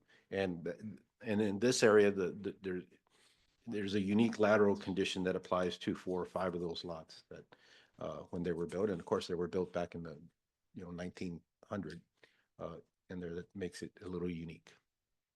So I hope that answers your question. I know it's kind of a skirt around, but right now, again, it is based on ordinances and regulations, and I, just like you, are expected to abide by those. And again, my focus to the body here was, my look of the B and B. Yeah. Stuff. Yeah. Okay. And I think we'll also, aren't we talking about those accessory structures later at midnight tonight? It'll probably be deferred, sir. All right.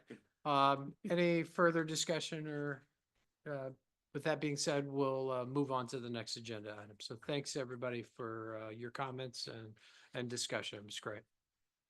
Okay, we'll move on to new business, and this is item A 9360 Dealman Industrial Drive. Carlos?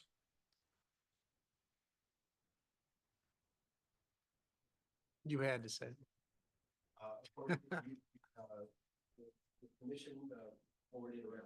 Carlos, could you turn your microphone? The commission forwarded a recommendation to the city council to amend the code to allow certain properties within our light industrial district the opportunity to petition for a second monument sign. And in this case, we did receive one from Carrollton Bank. You have on your agenda and your address at 9360 Dealman Industrial Drive. You saw the original application. They have an entrance somewhere back here behind the building. This is the secondary entrance. You can see the two spots here. This is the monument sign that they're proposing. It's going to look exactly like the second one. It will be over 200 feet in distance, and it will be limited into 20 to 25 square feet. Outside of that, Chairman, I'll be glad to answer any questions on that. If not, Any other questions or comments for staff? Seeing none, Carlos, or did you have I'm it? gonna check online. Oh, well, yeah. Is the petitioner here? I don't know. If we no, need I the don't believe petitioner. so. Is there anybody in the audience that wishes to comment on this Oh, agenda? yes, item? yes, the petitioner is actually online, so I Oh, apologize. Fantastic, Cynthia. fantastic.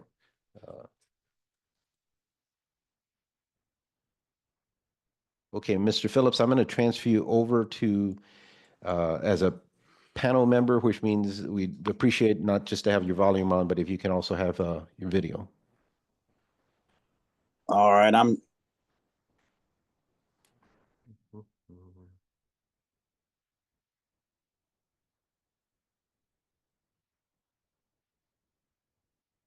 Okay, you are muted right now, Mr. Phillips, so but we can see you. all right. How about now? Yes, sir. All right, I apologize. This is Joe from Pyro Signs in Barnhart. We're the sign contractor for Carrollton Bank. And what we're doing is we're proposing basically a sister sign to the sign that goes into their north entrance of the site. We're proposing a sister sign to that down on their east entrance into the site. The sign, as Carlos did mention, will be limited to 25 square feet, which is what the original sign was permitted at. The sign itself, only the letters on the sign will illuminate in the evenings. The sign is brick. It's a routed copy sign, so the background of the sign is an aluminum panel that will be routed out just to allow the letters themselves to illuminate. Overall height, the sign is just right under 5 feet tall, so there's almost just as much money in the brickwork to make it look nice as there is the sign itself. So it's to me, we try to design something very classy for that area and for Carrollton. They don't like cheap looks. They like to maintain a proper status, and we're hopeful that this does it. It's a very nice sign, so thank you very much. Any questions or comments for the petitioner? Seeing none, we'll take public comments now and move on. So thank you, Mr. Phillips. Appreciate Thank it. you all very much. Any public comments related to this agenda item in the audience? Seeing none, and I don't see any other hands raised at this time. So any further discussion, or do I hear a motion? Go ahead, Sam. I'd like to make a motion. Motion to approve the petition for site plan review for an additional monument sign, which will be located north of the east entrance of 9360 Dealman Industrial Drive as presented in the memorandum from the Department of Planning and Community Development dated April 3rd, 2025, subject to any staff recommendations or conditions noted herein. Motion's been made by Sam Wallach. Do I hear a second? Second. Seconded by Tim Spiegelglass. Carlos, you please call the vote. Commissioner Spiegelglass, Approve. Commissioner Ragsdale, Approved. Commissioner Powell, Approved. Commissioner Wallach, Approved. Commissioner Lewis, Approve. Commissioner Jurgel, Approved. and the motion passes unanimously 6-0. So the next step, and I think Mr. Phillips has submitted already for his building permit plans, but I'll make sure Mr. Carswell gets in touch with you to go over what else would be necessary. Thank you very much. Thank you, Mr. Phillips. Okay, good. So we'll move on to item B, which is 9609 Ashmont Drive. Carlos?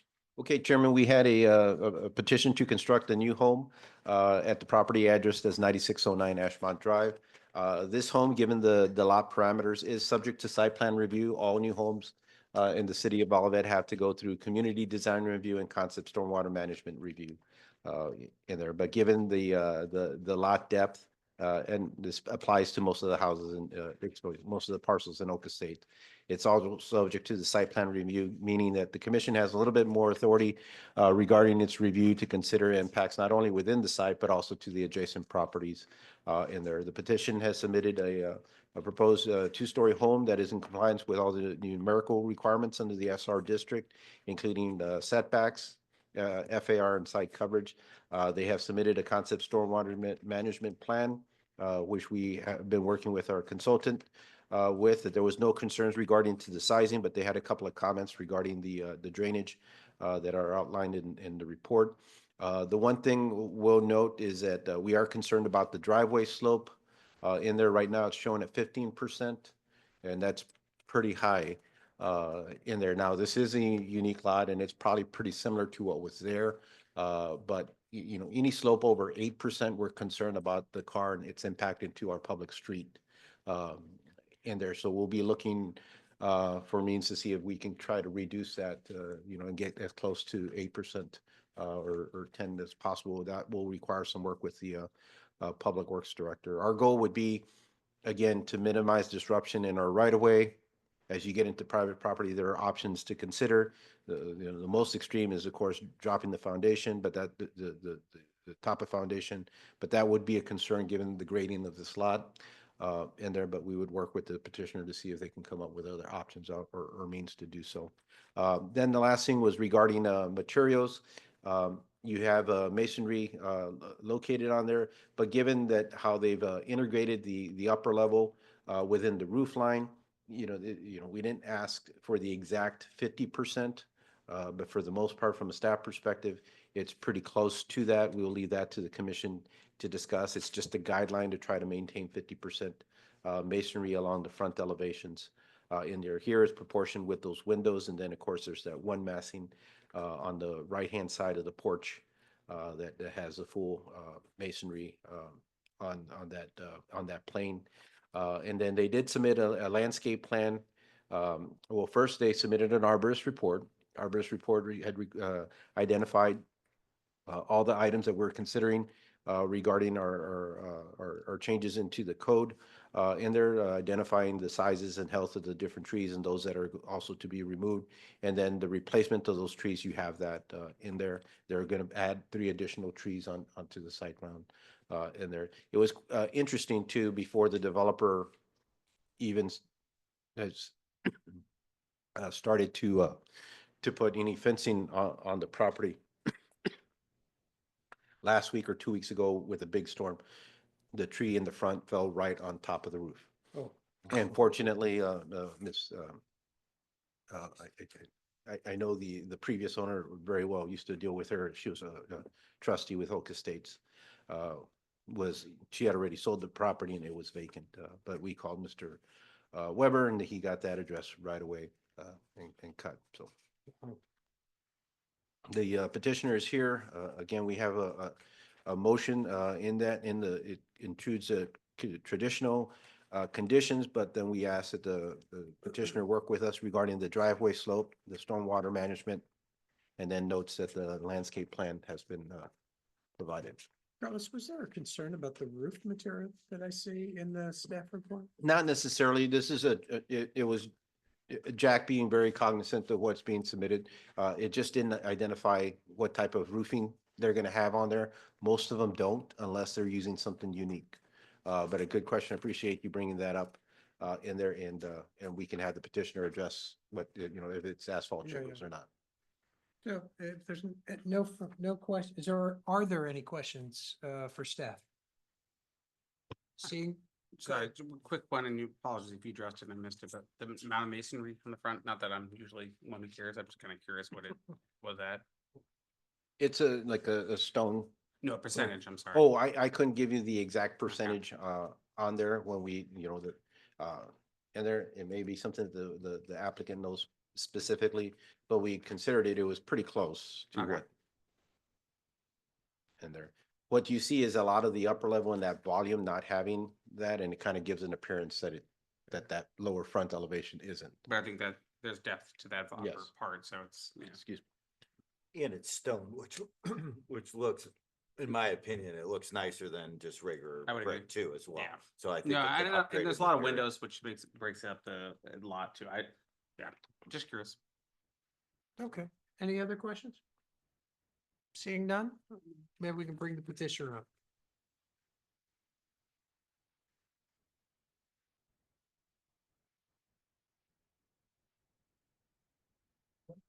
Nope, it's not on yet. Press the button. Yeah.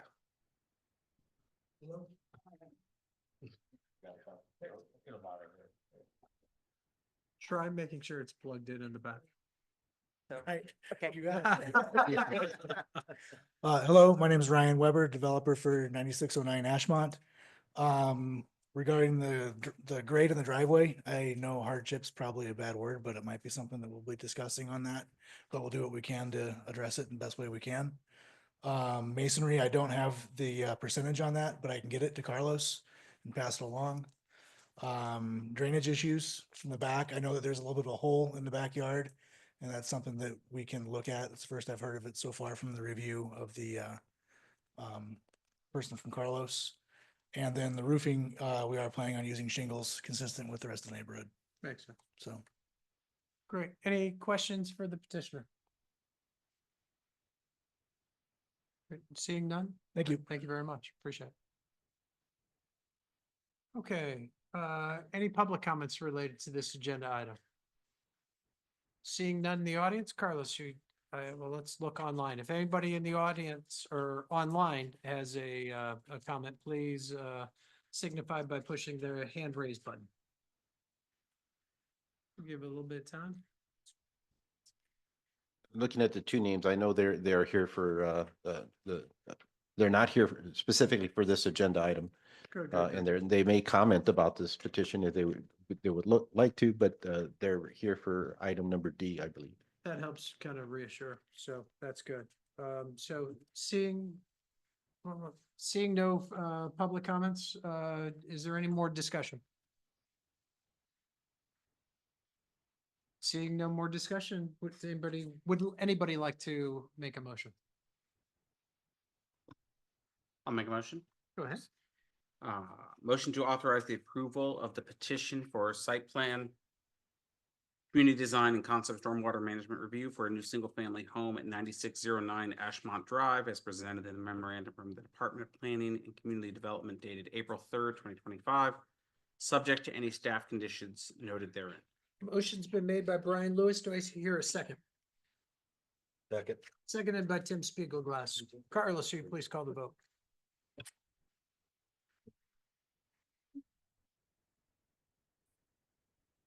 Commissioner Spiegelglass, Approve. Commissioner Ragsdale, Approved. Approved.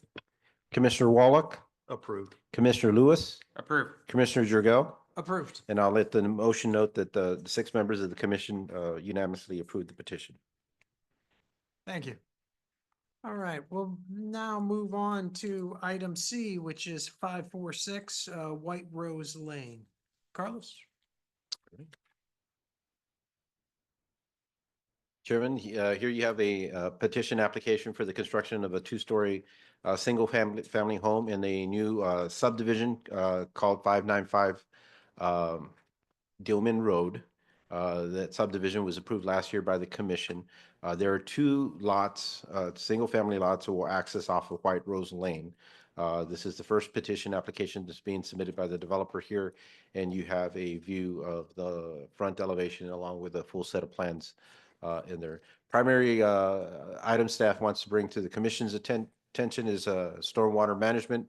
We're still awaiting our consultant to provide the review on there. They do provide stormwater management, and it's located on the northern east end of the lot is where their detention area would be.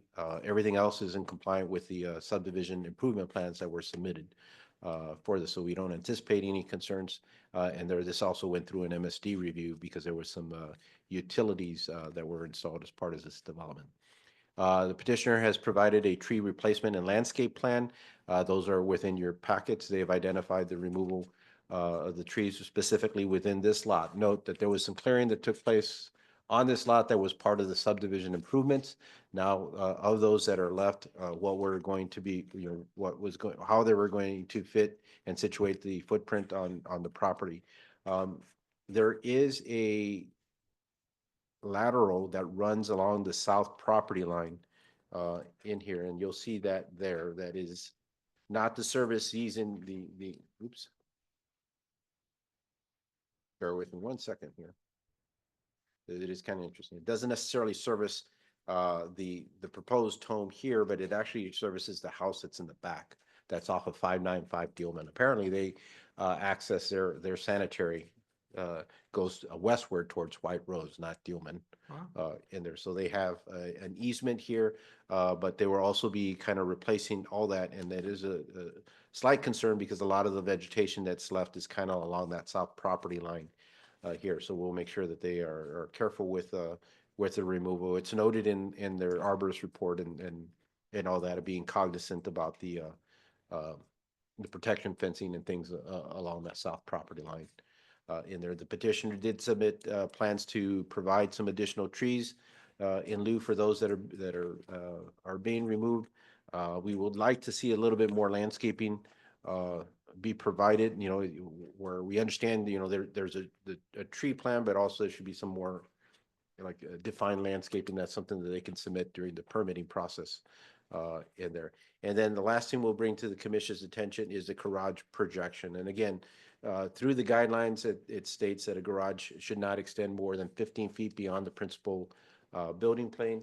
And in this case, this garage does so, but I'll let the petitioner talk to specifically what they've integrated in the design to try to mitigate and mediate for that projection in there. And some of it is based on how they've orientated that. They've also added some additional windows and decorations to try to minimize the view and there. So I'd be glad to answer any specific questions on that. If not, the petitioner is here to answer questions. I'll note here on that garage projection. So if you were to see the house perpendicularly, this is the elevation you would see. It's pretty set, standard, and compatible with what has been provided before here. And here's the garage. And like I said, when you look at it in a two-dimensional plane, it looks pretty simple. However, when you go into the site plan here, you can see that projection right here on there and how it pops out from that front plane. I'll let them explain why that occurrence is in place. And again, that will be up to the commission as part of its discussions. Good. Thanks, Carlos. Okay.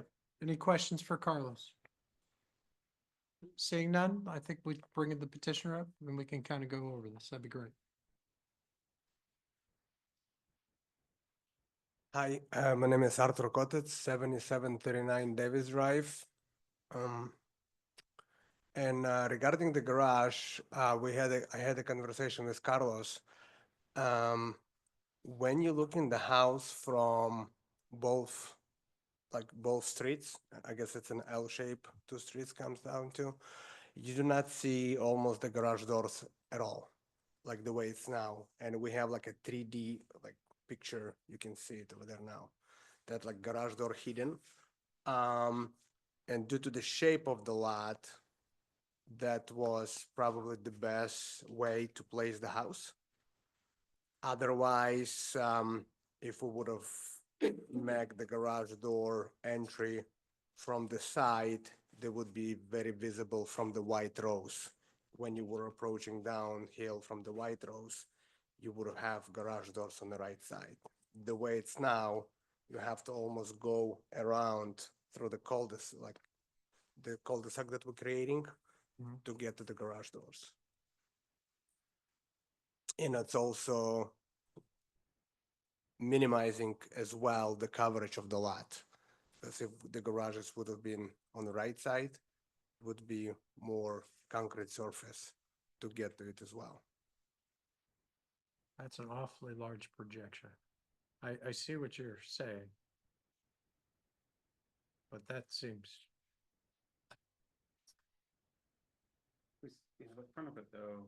that's the window. And it's also, you can see on the other side, on the right side of the garage, if Carlos can bring that, it's basically you going downhill on the White Rose. We did decorate that part of the garage. It looks like a house. We did like a 3 foot of brick, then we put it the windows and right there. So it doesn't look like really it's a garage.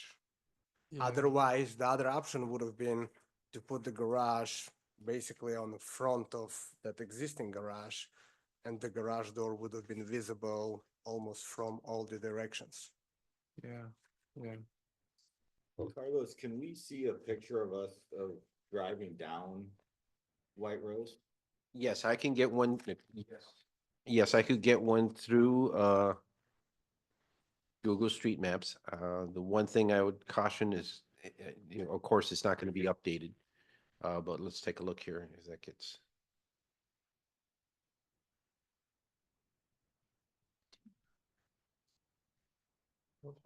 Got to find out where I'm at.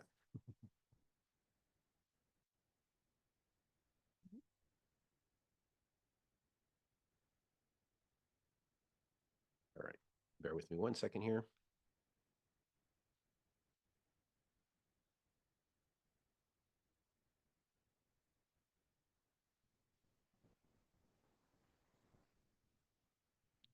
So that is the view if I'm coming off of Old Bonham going north on White Rose before the turn. This area has been cleared, and this is the tree line that's along the side. There's a neighbor's property, which you'll see. Whoops. Bear with me 1 second here. And the illustration here on your right. Then you go down here. You can see the clearing that's taking place here. Kind of cool that it's updated.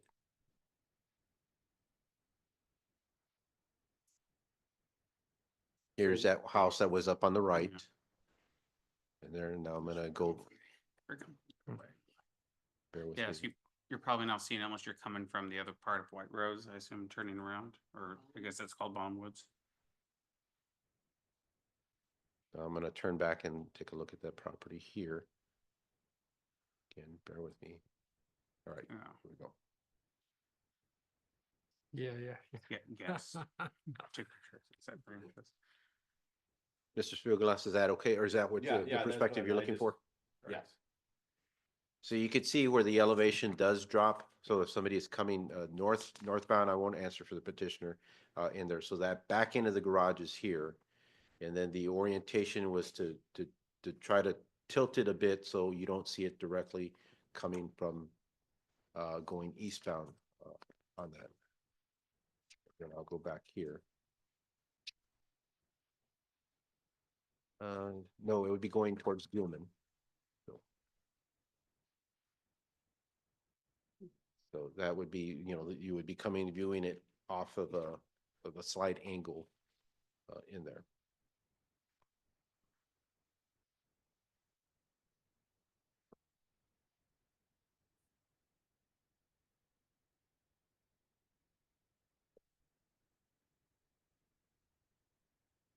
Well, what do you guys think?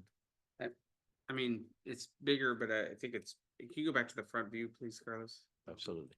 I think it blends well. You're not gonna really see it coming down. White Rose, I think even though Bonham, you're not, or Bonham Woods, you're probably not gonna be hitting it as much, so Oof, but it's a big shutout, but Be easier call if it was only a 2-car versus a Exactly. 30-car.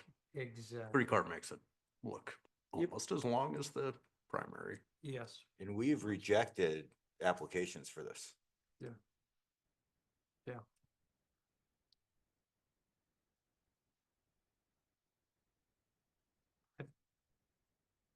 Hmm. That just, I'm afraid of a couple things too. The precedents it's showing, I understand this is different, based on the site. But having those 3-car garage out in front, it's a beautiful house. Don't get me wrong. It's beautiful. But I think it'd be much easier for me. I agree if it was only a 2-car garage. Um, Right now, the way it's drawn, it looks like it's 23.8 long, depth, whatever you want to call it. And take it down to a 2-car garage would be 16. Plus, if you wanted space on the side, another 3.6. but even as I mean, It's still not 15. it looks like it's even large. I mean, it's a 3-car, but there's a lot of extra space. Maybe that's just the drawing. But like at the end there's an extra Yeah, 4 or 5 feet of that. but look, in my, like, to me, I can make those garages access from the White Rose as you're coming down the hill. Like now they kind of be behind this tree line and you have this like garage. It's almost hidden behind the tree line. I mean, I can change the accessibility to the garages and create the garages on the right side. I don't think, I'm gonna be complying with like the design. That garage not gonna be projected out because we're gonna shape the house like in open like, like angle shape. But I don't, I think particular this lot, the way it shapes, I think to accommodate 3-car garage, there's probably better view and the house gonna look good. The other way, we can do it. But also the reality of today, like most of these homes, new homes, like you investing a lot of money into it and to create 2-car garage for this like house, it's. When we originally approved the subdivision, you guys showed us that these lots were buildable, right? You Yep. guys put houses on these lots. I don't remember seeing anything that looked like this when we said that this was a buildable lot. You know, when we and approved this actually, Tim, subdivision. I asked that question Sterling at the time of the submission. And because I specifically asked them, you showing the homes with the front entry garages on those plot plans? There was 2 homes with the front entry garages. That's how they submit them. And obviously, nobody, but they say when we're submitting for the plot plans, that's how we're just putting generic homes. Wait, so you're telling me, just to get clear, that when we approved this originally, that it showed this 3-car garage projecting out? No, it was the garages was as a front entry garages. Okay. So that's a different scenario than this, though. Mhm. Okay.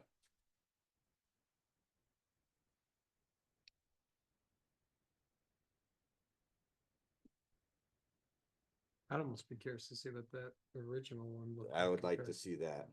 The other part I want to talk about is, Carlos, can you go back to the Google map? Yes, sir. Please. This is not okay in all of that to do this and to have your site look like this. You guys need a perimeter fence that goes all the way around it, all the silt control. You need a clean out area so you're not tracking mud all the way up that street. You guys have had trucks running that street up and down, which is fine, but there needs to be a clean out so you're not dragging mud up and down that street. Okay. Okay, so Yeah, this is, in my mind, this is not okay, how this site looks. And it's been looking like this since day one. Yeah, but also, Tim, when that road was, that was a mud one day on that road, I personally power washed the entire street. There is no mud. I can tell you, I can assure you, there is no mud from my side. There's only one site on that street right now. There's one little one going up on the top, Yeah, and that's the only site, and I can see the track marks even on this concrete on this picture that we just went down. I'm I'm gonna telling try- you, you gotta clean up the site, Okay. okay? So that, my opinion would be to go back and look at what we actually approved would be my opinion of how that is. I guess I'm confused about, so when the subdivision was approved or this particular lot was approved, there was a different house that was approved for it. It was a example house. Okay, To so it was just an basically to example. Okay, show, yeah, okay. it wasn't, something they that was weren't over- pinned down to that. It was mainly to represent that it's a buildable lot, right there. We were worried about the elevations at the time to make sure that there's actually a lot that, a house that could be put on this that was able to be sold by these guys. And we wanted to make sure. of Petrie, that was exactly my same So- type of question, because I wasn't on the commission then either, so I was missing part of the puzzle there as well. And for the record, I love the house. Just the projection is the problem in my mind. And I think I would like it if it was a 2-car garage. It's just the extra space with that third car. Yeah. It's it's really two lots. Yes. Sorry. It's really two lots then. Yes, compared to, that construction site, that was 2 lots. Carlos, is this the picture that we were looking at? Yes. Yes, sir. We typically ask that they show us that they can place a buildable footprint in there. We don't necessarily, have them comply with the footprint, but to show that a reasonable footprint can be placed within that buildable area. And that's what they did in there, but we didn't anticipate that would be the final footprint either. So is it gonna eventually be 2 homes, or is it only gonna be 1 home? There will be 2 homes. The home you're seeing is lot 2 right now. Okay. We're just dealing with this part here. I'm seeing, what is that, dark line? To this, gosh, just south of where it says sanitary lateral. There's a dark line that runs through the 628. This one right here? No, it's This on one? that, you're close to it. Go a little further south. There's a contour here. Yeah, That's a 630. the dark line is just a contour line? Yes, it's the best I can tell. The Because proposed- back here are the easements and The such. trail So I easement? think that might be, This is the trail easement back here. the trail easements down right here in this area here. I should be able to mark on this. Highlight, okay. Mhm. This is the trail easement area here. It runs to the back of Birdie Lane or Long Acres. This line here that you're talking about, Commissioner? Yes. Wow, it changed the whole thing. This one here, I don't see. And they're outside of it being a new grade for that 630 is why it's bolded. Mr. Coates, is that about correct, that just represents yeah. This is like the a grade? Yep. Similar to like this 620, I guess every 10 feet was bolded. See how they did this one, Chairman? Yeah, but I'm not. I don't think that's 620. I think the 620 grade, if you go, let me point it up here. This one here is 620, this one here is 630. The lower one is 620. Oh, that's 620. Yeah, but that's that one in the middle. Yeah, but it's being realigned to 630. proposed to be 630. Okay. Because that's what I was saying, 620 here. I think here, not sure why they put parentheses, but That's what it's gonna be root graded to? correct. Okay.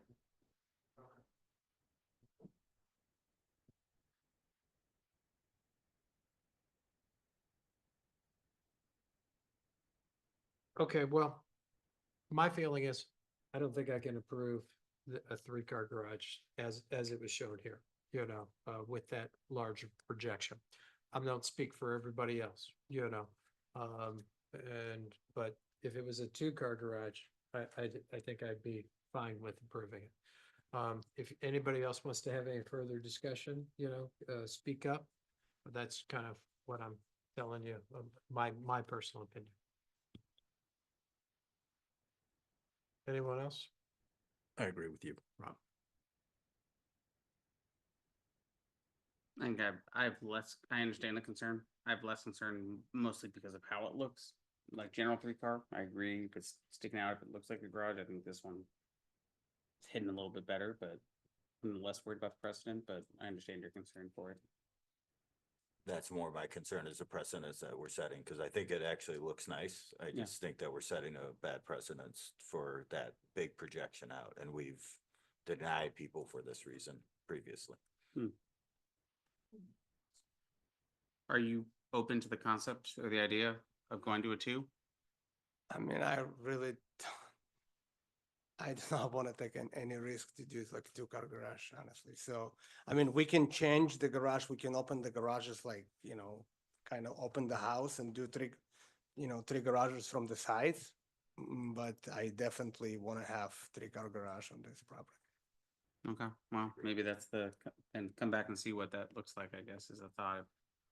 Because if three of the people are saying no, then, But I getting like that you want to be consistent with what Tim making a point. If you're gonna approve this one, you may gonna need to approve, that in the other cases. But also I think if the lot shapes the way it shapes, not every lot kind of in a L shape lot. This one has like in a cul-de-sac projecting in.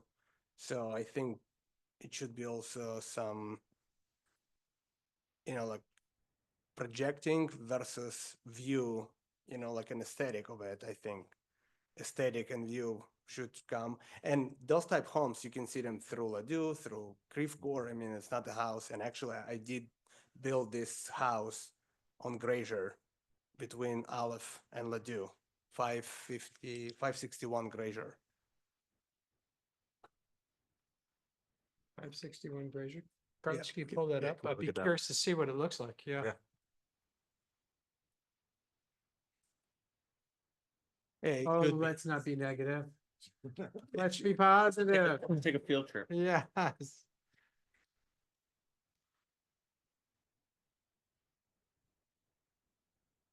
Way back there, isn't it, Arthur? can you put on the, Yeah, but it's one of these where it's not a comparable. I understand what Mr. Coltetz has, but that's a flag lot. But I would still like to see. yeah, can you blow, no, can you go It's to the probably as left? close as I can get because that doesn't have access off the driveway. So you can see the projection there. And there, I'll see if I can get a little bit further in an angle. Oops. Yeah. Well, there we go. Almost looks worse from the angle than it does on the ground. I'll go down to the street level, but I It's think like, the no, tree, go back to the street. Go back to the street. the trees are gonna block that view. Let's see what we can see. Oh, yeah, a little. Yeah, Can you go a little To bit? the left, just a little Yeah, bit to the just a left. little. And now zoom it. I mean, I know Grazer very, very well. I grew up on Grazer. You can't tell from Grazer Road that has the orientation of the Yeah. garage. let's Yeah. way in the back. Because it's too far away. It's a long driveway. like a nice house. Yeah. It looks like a It does look great like a nice house. house. Yeah, It does look I like a guess great house. when we've turned it down before, it's because it has prominently overtaken, or it's been forward facing, right? That was one of our biggest issues too, is when someone was Yeah, forward we facing. had that one on, I can't remember what it was, that had that big projection that was almost like another house, and they were having two-car projection and you're driving through the middle of it. And then they came back and changed it and got rid of the roof and got rid of the structure, and we turned that down, I believe. Yeah. I don't specifically remember that one, but I do know that we have. Yeah. Oh.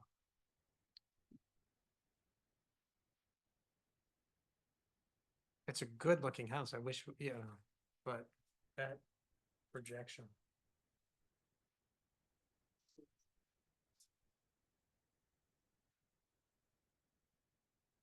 If it was in the back too, it'd be a difference. If Right. you did that right off the back and you drove around the house to go Use do your that, that would microphone. work. Oh.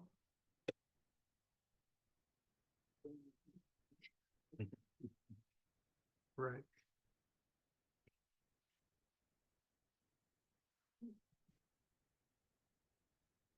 I think my preference is to keep the garage where it is instead of trying to move it around somewhere else. I'd just like to see it a little bit shorter if possible.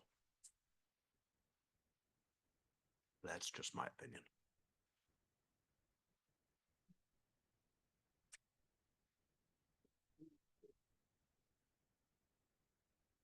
Yeah, if you're not willing to, are you, I mean, we can take it to a vote, but I think you're seeing where people's views are. Listen, I mean, I'm honestly open-minded and like, it's just about like, like if you think this is like too much, we think that, to do like like open house and to approach to the garages from the side, because the frontage is obviously the cul-de-sac, and then like the white rose would be like a side entry point to make it there, garage doors. I mean, again, I don't mind it. I mean, I can do either way.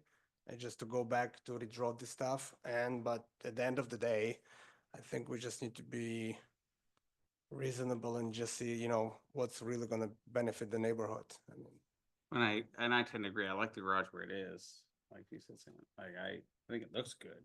It's just size. So how close could it shift, I guess, towards the proposed new house a little and turn it a little so that maybe it wouldn't look as large of a projection? Like kind of more kind of just turned a little, like, Looking at that, are you 120 degrees. talking about turning it clockwise?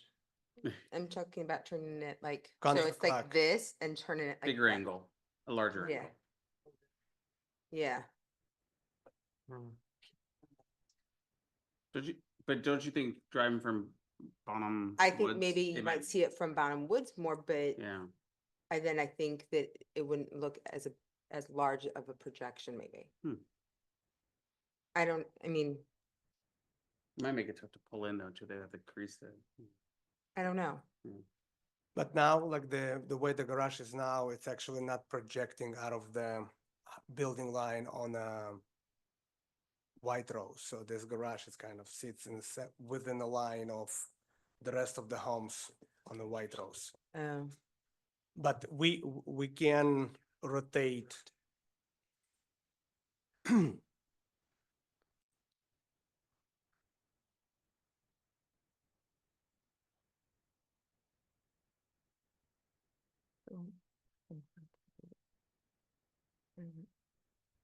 I mean, from what I understood all the time, that the biggest issue with the city, like they don't want to see the garage doors, I guess, visible from the street. So in this case, those garage doors, they're going to be minimal visibility from both streets. That you do help with that, there's no doubt. Yeah. But we also have a thing about projecting in front of the main house.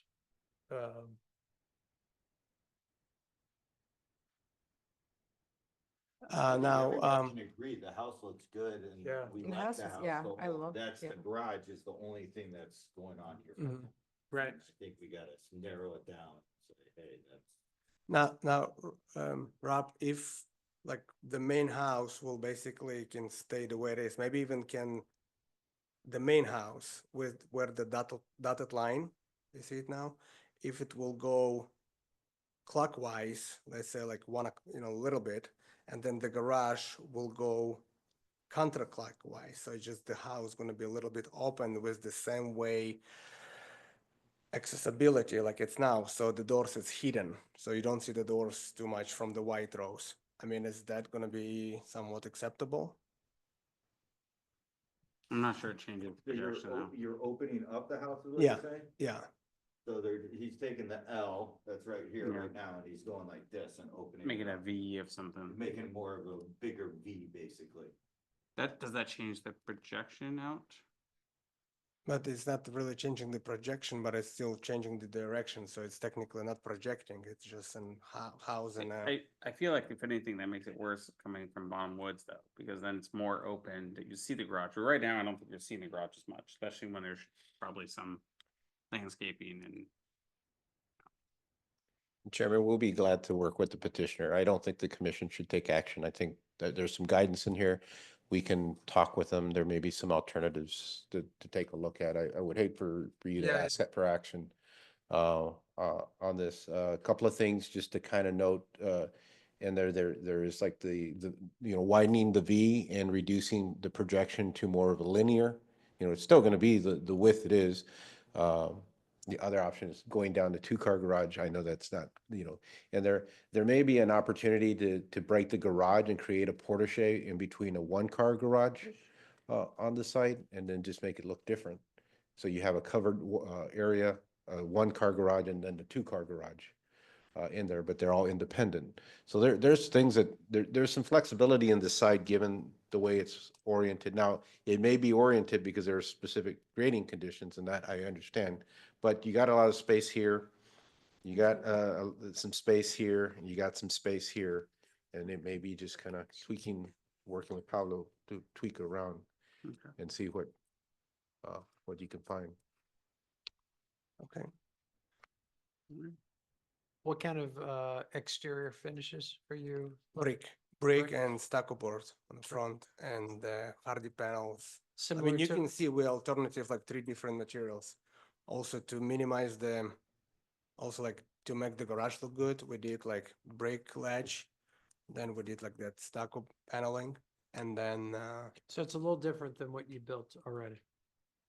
that house had a brick and stone. Yeah. This one gonna be more like we trying to make like more modern look, white, lighter color. So it's And Chairman, I'll note that his designer is asking to speak. Oh, yeah, that'd be great. Okay. Mr. Ivanchuk, I'm going to promote you to panelist, and then again, that'll allow you to share your mic, but if also you could turn on your video, it would be greatly appreciated.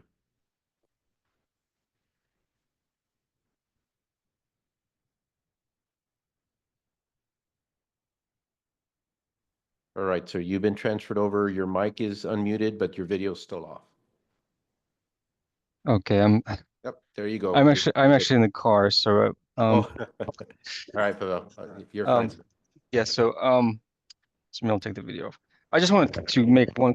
I think I totally agree. We should maybe table this for the moment. One of the things to consider is that the idea here is that for reasons of massing, we don't want that projection of that front mass in front of the principal structure. Understand that? But given the rotation of the house relative to this White Rose Street, if you measure the projection from the street, it's actually not going to be that great. So, but that exercise of diagramming that out and measuring that hasn't been done. So, I think we can go back and kind of revisit this and come back with some further maybe more specific reasons. But I think the main reason why we feel the projection is not as important because of the rotation of the house relative to the primary street. So therefore, that effect of the massing that you get with that garage jetting out is going to be significantly diminished. Did that come through? Yeah, it did. It did. Okay. And yeah, I'm seeing what you're talking about. I would almost like to, kind of almost take a model and rotate it and kind of see how much I agree, that it adjusts or makes us feel that the projection is less. So I'm gonna kind of create my own little. Well, I think he had a good point, though, that it's following the street line, and I think that was a very good point. I agree. And I agree. that's something to consider too as well. Yeah. Okay. Well, thank you very much for taking time while you're driving. I hope you're not driving right now. I was for most of the meeting and it was pretty rough, yeah. But I'm okay. Well, we appreciate you taking the time to jump in. So thank you very much. Thank you. Okay, well, thanks. Thank you. Like I said, it's a beautiful house. We'll take a look. All right, thank you. All right. I don't think we have anybody in the audience who would like to speak. No? Okay. And Carlos, I don't think we really have anybody online that's related to this petition, correct? Okay, good, good, good. If you do, Mr. Sam, if you could please raise your hand, we'll give you a minute, and then we'll move on.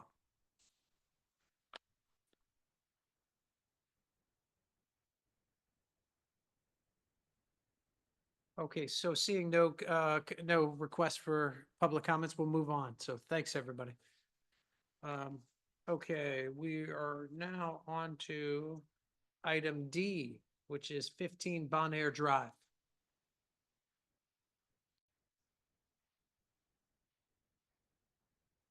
And I do realize that we're over 2 hours for this meeting so far. So if anybody needs to take a bathroom break, just let me know, flag it, we'll do it. So.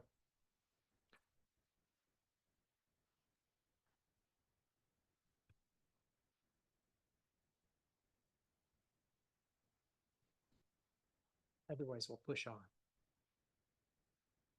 All right, Chairman. Go ahead, All Carlos. right, sir. Yeah, yeah. We received a petition for a new single-family home at 15 Bon Air Drive. On there, you have the illustrations before you. In here, we've conducted our report and worked with the petitioner. However, we received an email from the subdivision association that they hadn't had an opportunity.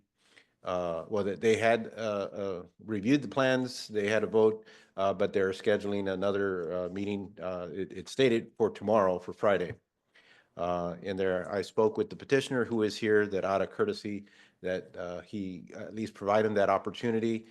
We are responsible to, this is a completed petition. We are responsible and have an obligation that we need to act on this petition, whether it's deny or approve or so. We have that variety, but it is an application that has been submitted.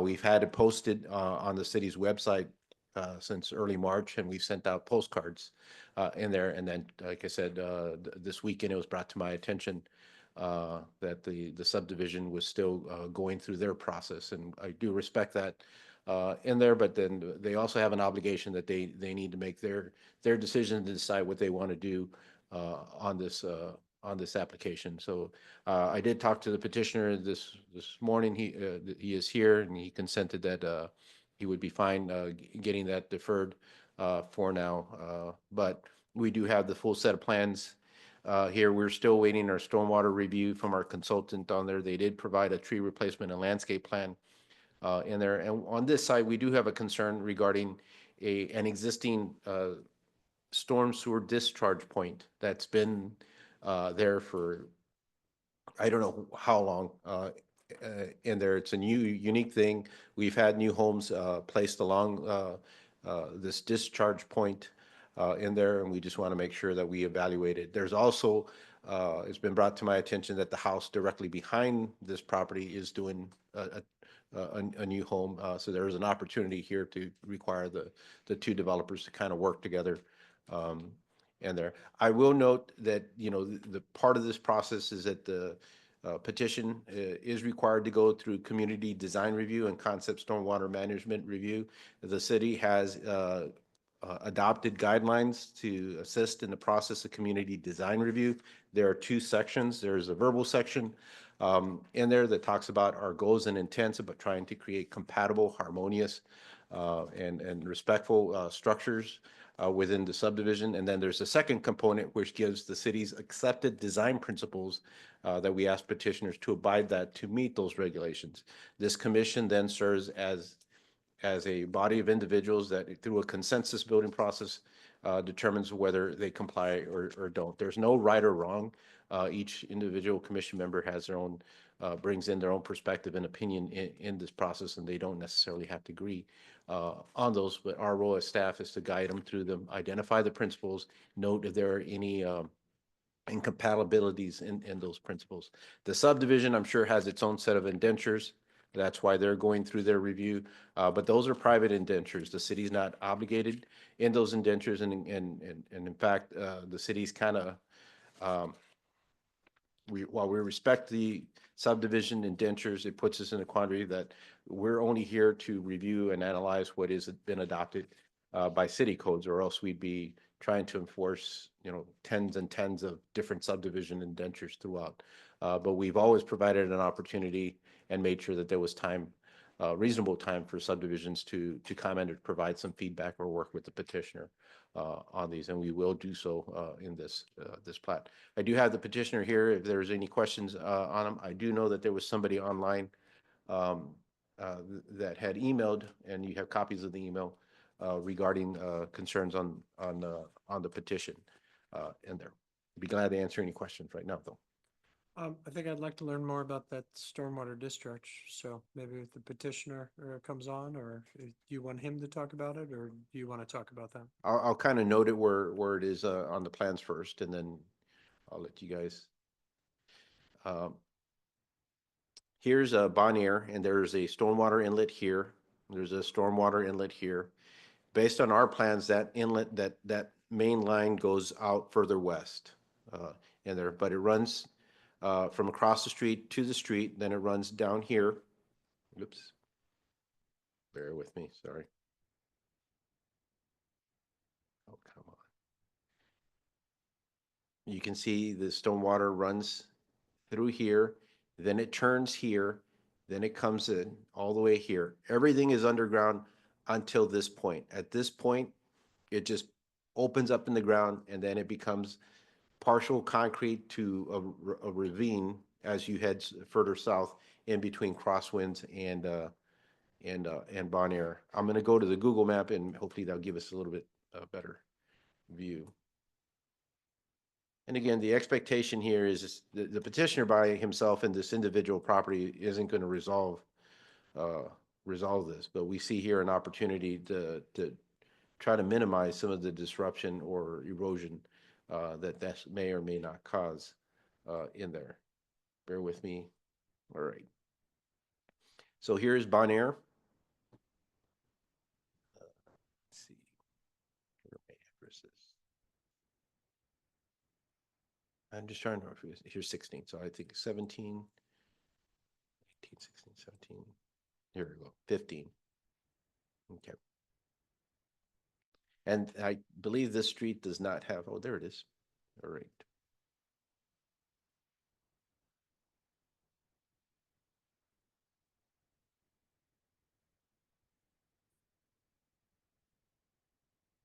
And you can see my two inlets here. There's one right there. This is the property, the subject property, number 15. There's the other inlet right there. And we believe that underground pipe continues to run westward towards Dealman. Bear with me 1 second. What did I lose here? All right.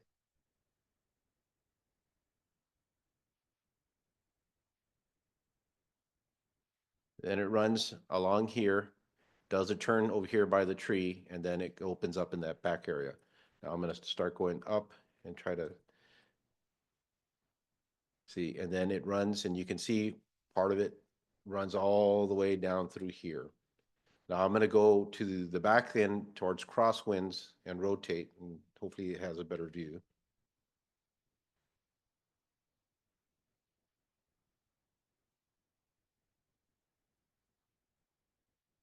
But you can see how this is number 15, and you can see how this property owner's kind of created a little earthen berm there to kind of hold back. I think it all pops out right around this area. And then you can see here, it becomes a little bit channelized where they've had some new construction, but it kind of just kind of leads down here and then goes on its way into Ladue. Or so it's not recognized as any specific MSD type of improvement, but everything along to here to where the pipe opens is MSDs. Don't believe I can get you a better view on the ground, but I'll give it a shot.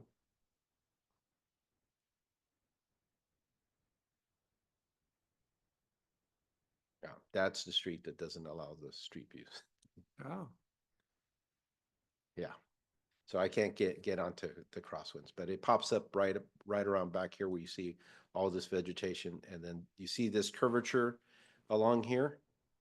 When I go back to their site plan, bear with me 1 second.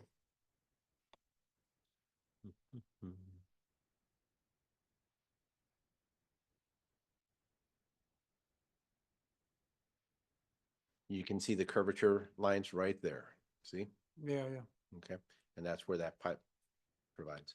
Again, we don't expect the petitioner or this property or both properties to do a full improvement or put that underground, but there may be an opportunities. The primary concern with is always if I can slow down velocity, we need to take that opportunity. Velocity is what eventually causes the erosion. Erosion, of course, disrupts property. So that would be the goal. Now, I'll note here, I mean, there's only the tip end that's on this property. But given that there may be an opportunity for work to be done here, I think that opens up a nice way to kind of create some type of rock bed of some sort. So there's no known water issues at this point, but this is, like you said, an opportunity to slow it down at the start of this where it becomes exposed. We know that the volume of water that runs through there is pretty high, but not in terms that because it's like within the rear property lines, that it's damaging or impacting structures, or at least that have been brought to our attention. But if you slow that water down, Then we kind of hope, then you're gonna pool it. to an extent, it's going to go downhill, but it's not going to go downhill as fast. If you slow it down at all, And that might be it's going to pool, or, because that's, a good point. And that might be something we'll talk with the consultant about, if there are merits yes, in I there. think that'd be worthwhile.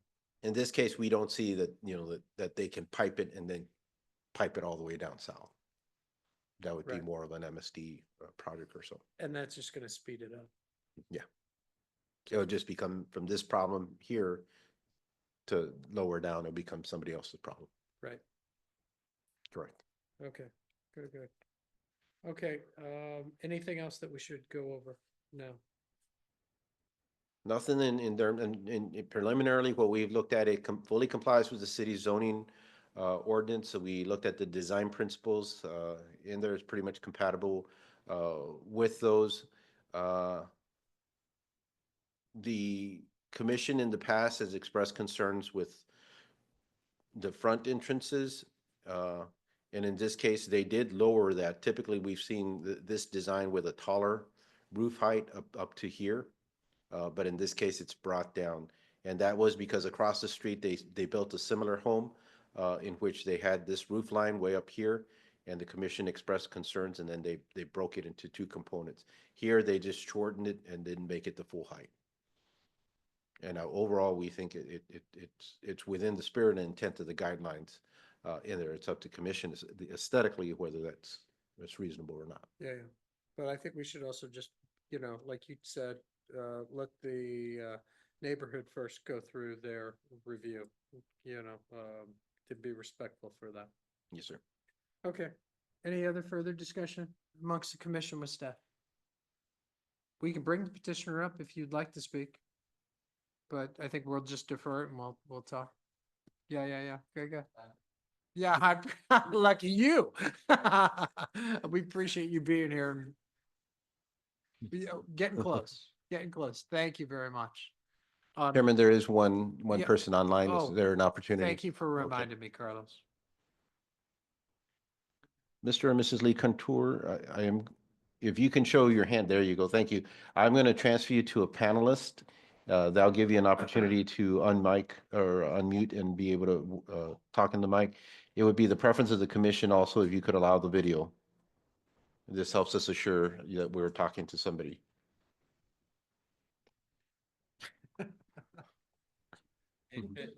There you go. No, I appreciate that. So you should be fully on. We can see you and we should be able to hear you now. Awesome. Thank you. And I'm just here to see what the designs and the plans are for this structure. I've recently moved to Olivet 2 years ago, and I see that neighboring me is one of Oleg's designs from a new build as well. And I think that the concerns that we have as a neighborhood, and I'm not going to speak for the board or the trustees, is that it's an exact replica of the house next door.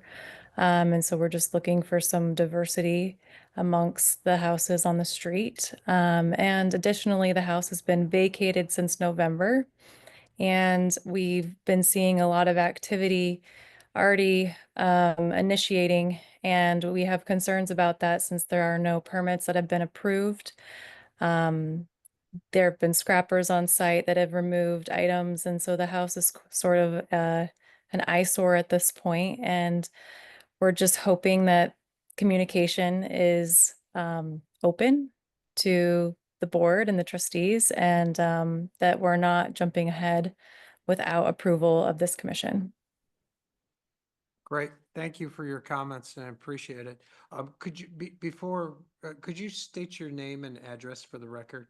Yeah, Samantha LaQuant, 6 Bon Air. Thank you. And the petitioner has his hand raised, and I think if you could come up to the podium, go ahead and stay on here, Samantha. It's already on. Okay. My name is Oleg Derkash, 650 Ash Drive. So first question, there is nothing look like a house on a 7 Bon Air. If you can show the pictures on the front house, it's totally different house what we're doing right now.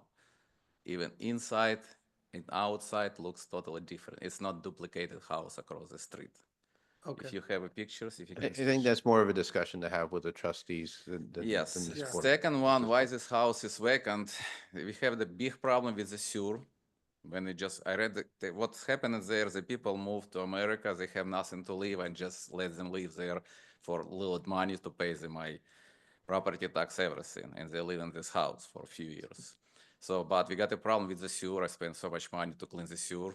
The sewer was old. And this house it's slab house, which is every time in the rain, we have a problem with the water inside the house. And finally, we got the black mold inside the house. What's the reason? I just decided they move them out from the house, found another house for them. And yes, we're doing some actions there because we already have a demo permit for that. We already applied for demo permit and we have a demo permit. We can do it without any approval by subdivision. Right. Because this house cannot stay no more because I tried to fight with the black mold inside. There is no way to fight with it. It's growing like so much. So what's the reason? We're just doing some motion up there. When are you planning on demoing the house? It's ready for demo. I'm just waiting for subdivision to approve the new house. That's Okay. only what I'm waiting for. We already have a machine staying up there. And that's scheduled for the meeting tomorrow. Yes, if it meeting tomorrow says yes, I hope they say yes, because it's new house. It's gonna be the street gonna be looks better. We're gonna put new trees up there, everything. Yeah. So just I already built the one house up there. We never had the problem with the neighbors, right? Well, on the other property, Oleg, I've overheard that you abandoned that project at some point. So my concern is just making sure that this project continues as promised and there are not variations to the plan. And that there is diversity. And as you can see, 6 Bon Air is a home that houses mid-century homes. This home that you have designed and developed is not a mid-century home. And I was not present and not living on the street when you proposed the other home. And so as a homeowner of 6 Bon Air and being part of the homeowners association, I would like to keep the integrity of the neighborhood and not bring in overdeveloped homes. And to keep the integrity of the neighborhood means following the mid-century designs. Well, we don't want to turn this into the neighborhood meeting, Okay. you need to have that first. And kind of make sure that it's in compliance with the, the neighborhood indentures. Yeah, or, okay. things Yes. like that. Okay. So if we can get just at the next meeting, get a report on how that meeting went, and that would be extremely helpful Okay. from our point of view. Okay, thank you. And Samantha, if you could also comment on that, or let us know how that meeting went, that would be fantastic, or, make a comment when this comes up again. Okay, Sounds good. great. Thanks, everybody. I appreciate it. Okay, so we will now move, no more, any further discussion? Seeing none, we'll move on to the next home. And we're on item E, which is tree protection, preservation, and replacement. Being that it's close to 9:30, kind of wondering if we should defer this to the next meeting unless there's something urgent that we need to resolve with this, Carlos. No, sir. Would you mind? No, sir. Okay, great, great, great. So then we'll move on to discussion items. Item A, accessory structure regulations. I think we already had some discussions on that. So for the state, is there anything else that you want to kind of add to it? Let us think about, and ponder. No, sir, not at this time. All right, great, Appreciate great, great. So we'll move on to number 6, other business, meeting minutes. I do not believe there were any meeting minutes prepared for this meeting, but we'll get those up to you. We may be about 2 meetings behind at this point, so No worries. we'll get those set. Well, Jack's gonna probably work on that after the I- gate he- tonight. yes, right? correct. Okay. Okay, we'll move on to reports. Yeah, move on to reports, Carlos. Just a couple of things to inform the commission. And there is a list of various events for you to view. Monday, the city's Economic Development Commission had their meeting. We had a guest speaker, was Greg Yowitz, to provide an update regarding the Olive Crossing. There was some discussions about Lot 3, the status on that, and then also what's going on with Lot 5, which is the office structure and garage, and then Lot 6, which is the hotel component in there. He is also in discussions with the council regarding putting together a refinement to the schedule in their developers agreement. And I'll let the mayor update you on that. Right now, the current development agreement says that he should have full completion by this summer, and then that is not going to happen at this point. The hotel still has to come through the commission, so does the office building in there, and then we're still waiting for construction to really commence on Lot 3. And so he'll be having that discussion with the council. I think the concern of the Economic Development Commission was expressing to the liaison to express to the council is that, to make sure that, the next deadline set have some teeth or some bite to it in that process, and also to outline specific schedule dates of things that are committed. I know they're working with him about the hotel and getting that component in. He also has discussions and concerns regarding the office component, given the current market, and may be looking for to have a discussion with the commission of what other opportunities would be considered for that lot in place. The commission also talked about the businesses of the year. I'll let Ms. Doty inform the commission and address that. But I think that kind of covers it all. We've been applying in terms of other things, the changes that were adopted by council regarding reviews. Again, Jack got inundated with about 5 homes, all expecting a response within the first 10 days. And it's difficult to do so and to do so well. Now we have the 15 days, but what we're finding is, the goal is like, yes, we have 15 days to determine, did you give us everything? Because once we have everything, we can do a full analysis. Well, the expectation has been, was like, well, this is what you asked of me. I gave that to you. Now you're saying I need more. And so we're trying to figure out all the tweaks and how to get this running smoothly.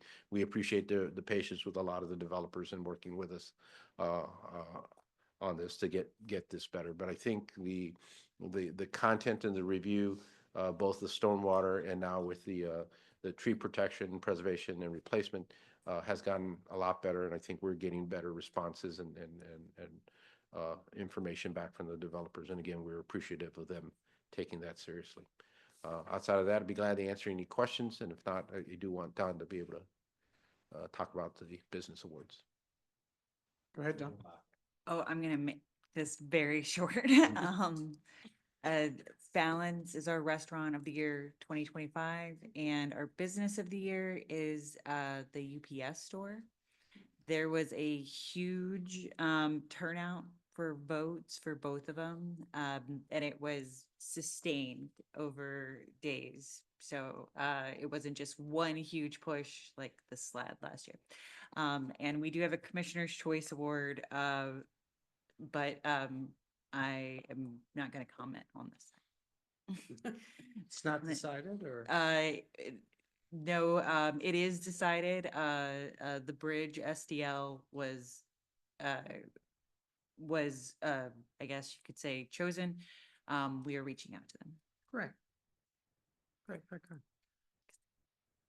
Missy? Thank you all very much. In a few days, we're gonna have an election. So on April 22nd, there will be that changing of the guard. There will be a little celebration afterwards in the community rooms to celebrate and say goodbye to the current council and celebrate and say hello to the new council, whoever they may be.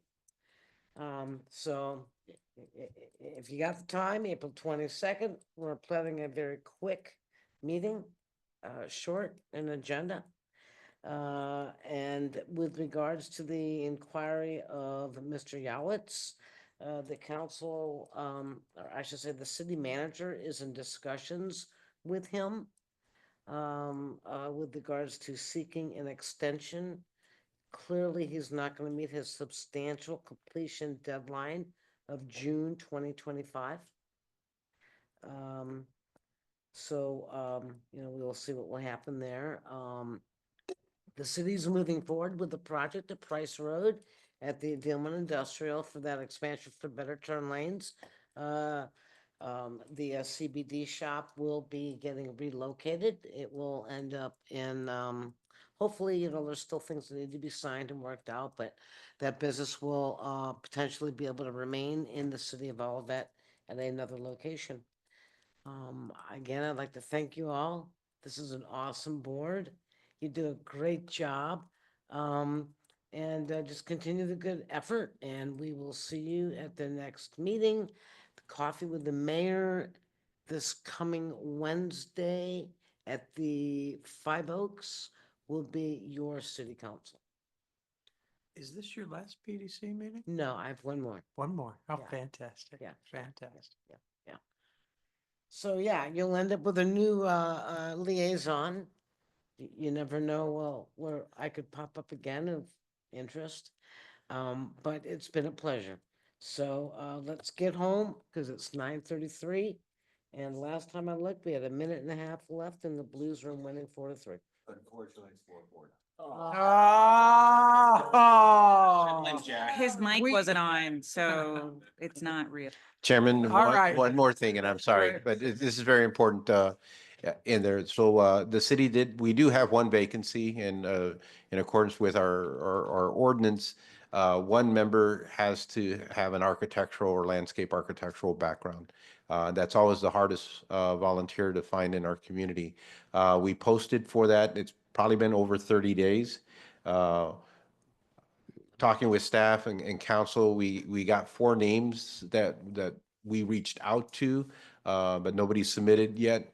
In there, so I urge if anybody knows architects, landscape architects in our community, to encourage them to consider, you know, applying for this. I see Samantha, you're on there too, and they're you know.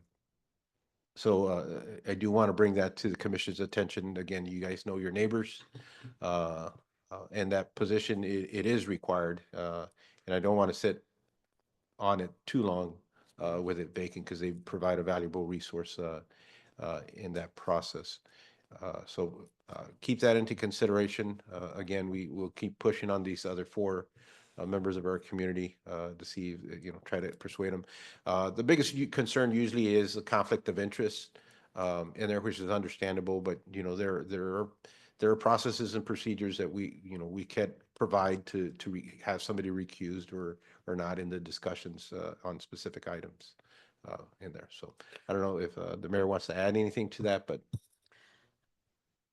You know, I will let you know that the newest council member has reached out to an architect.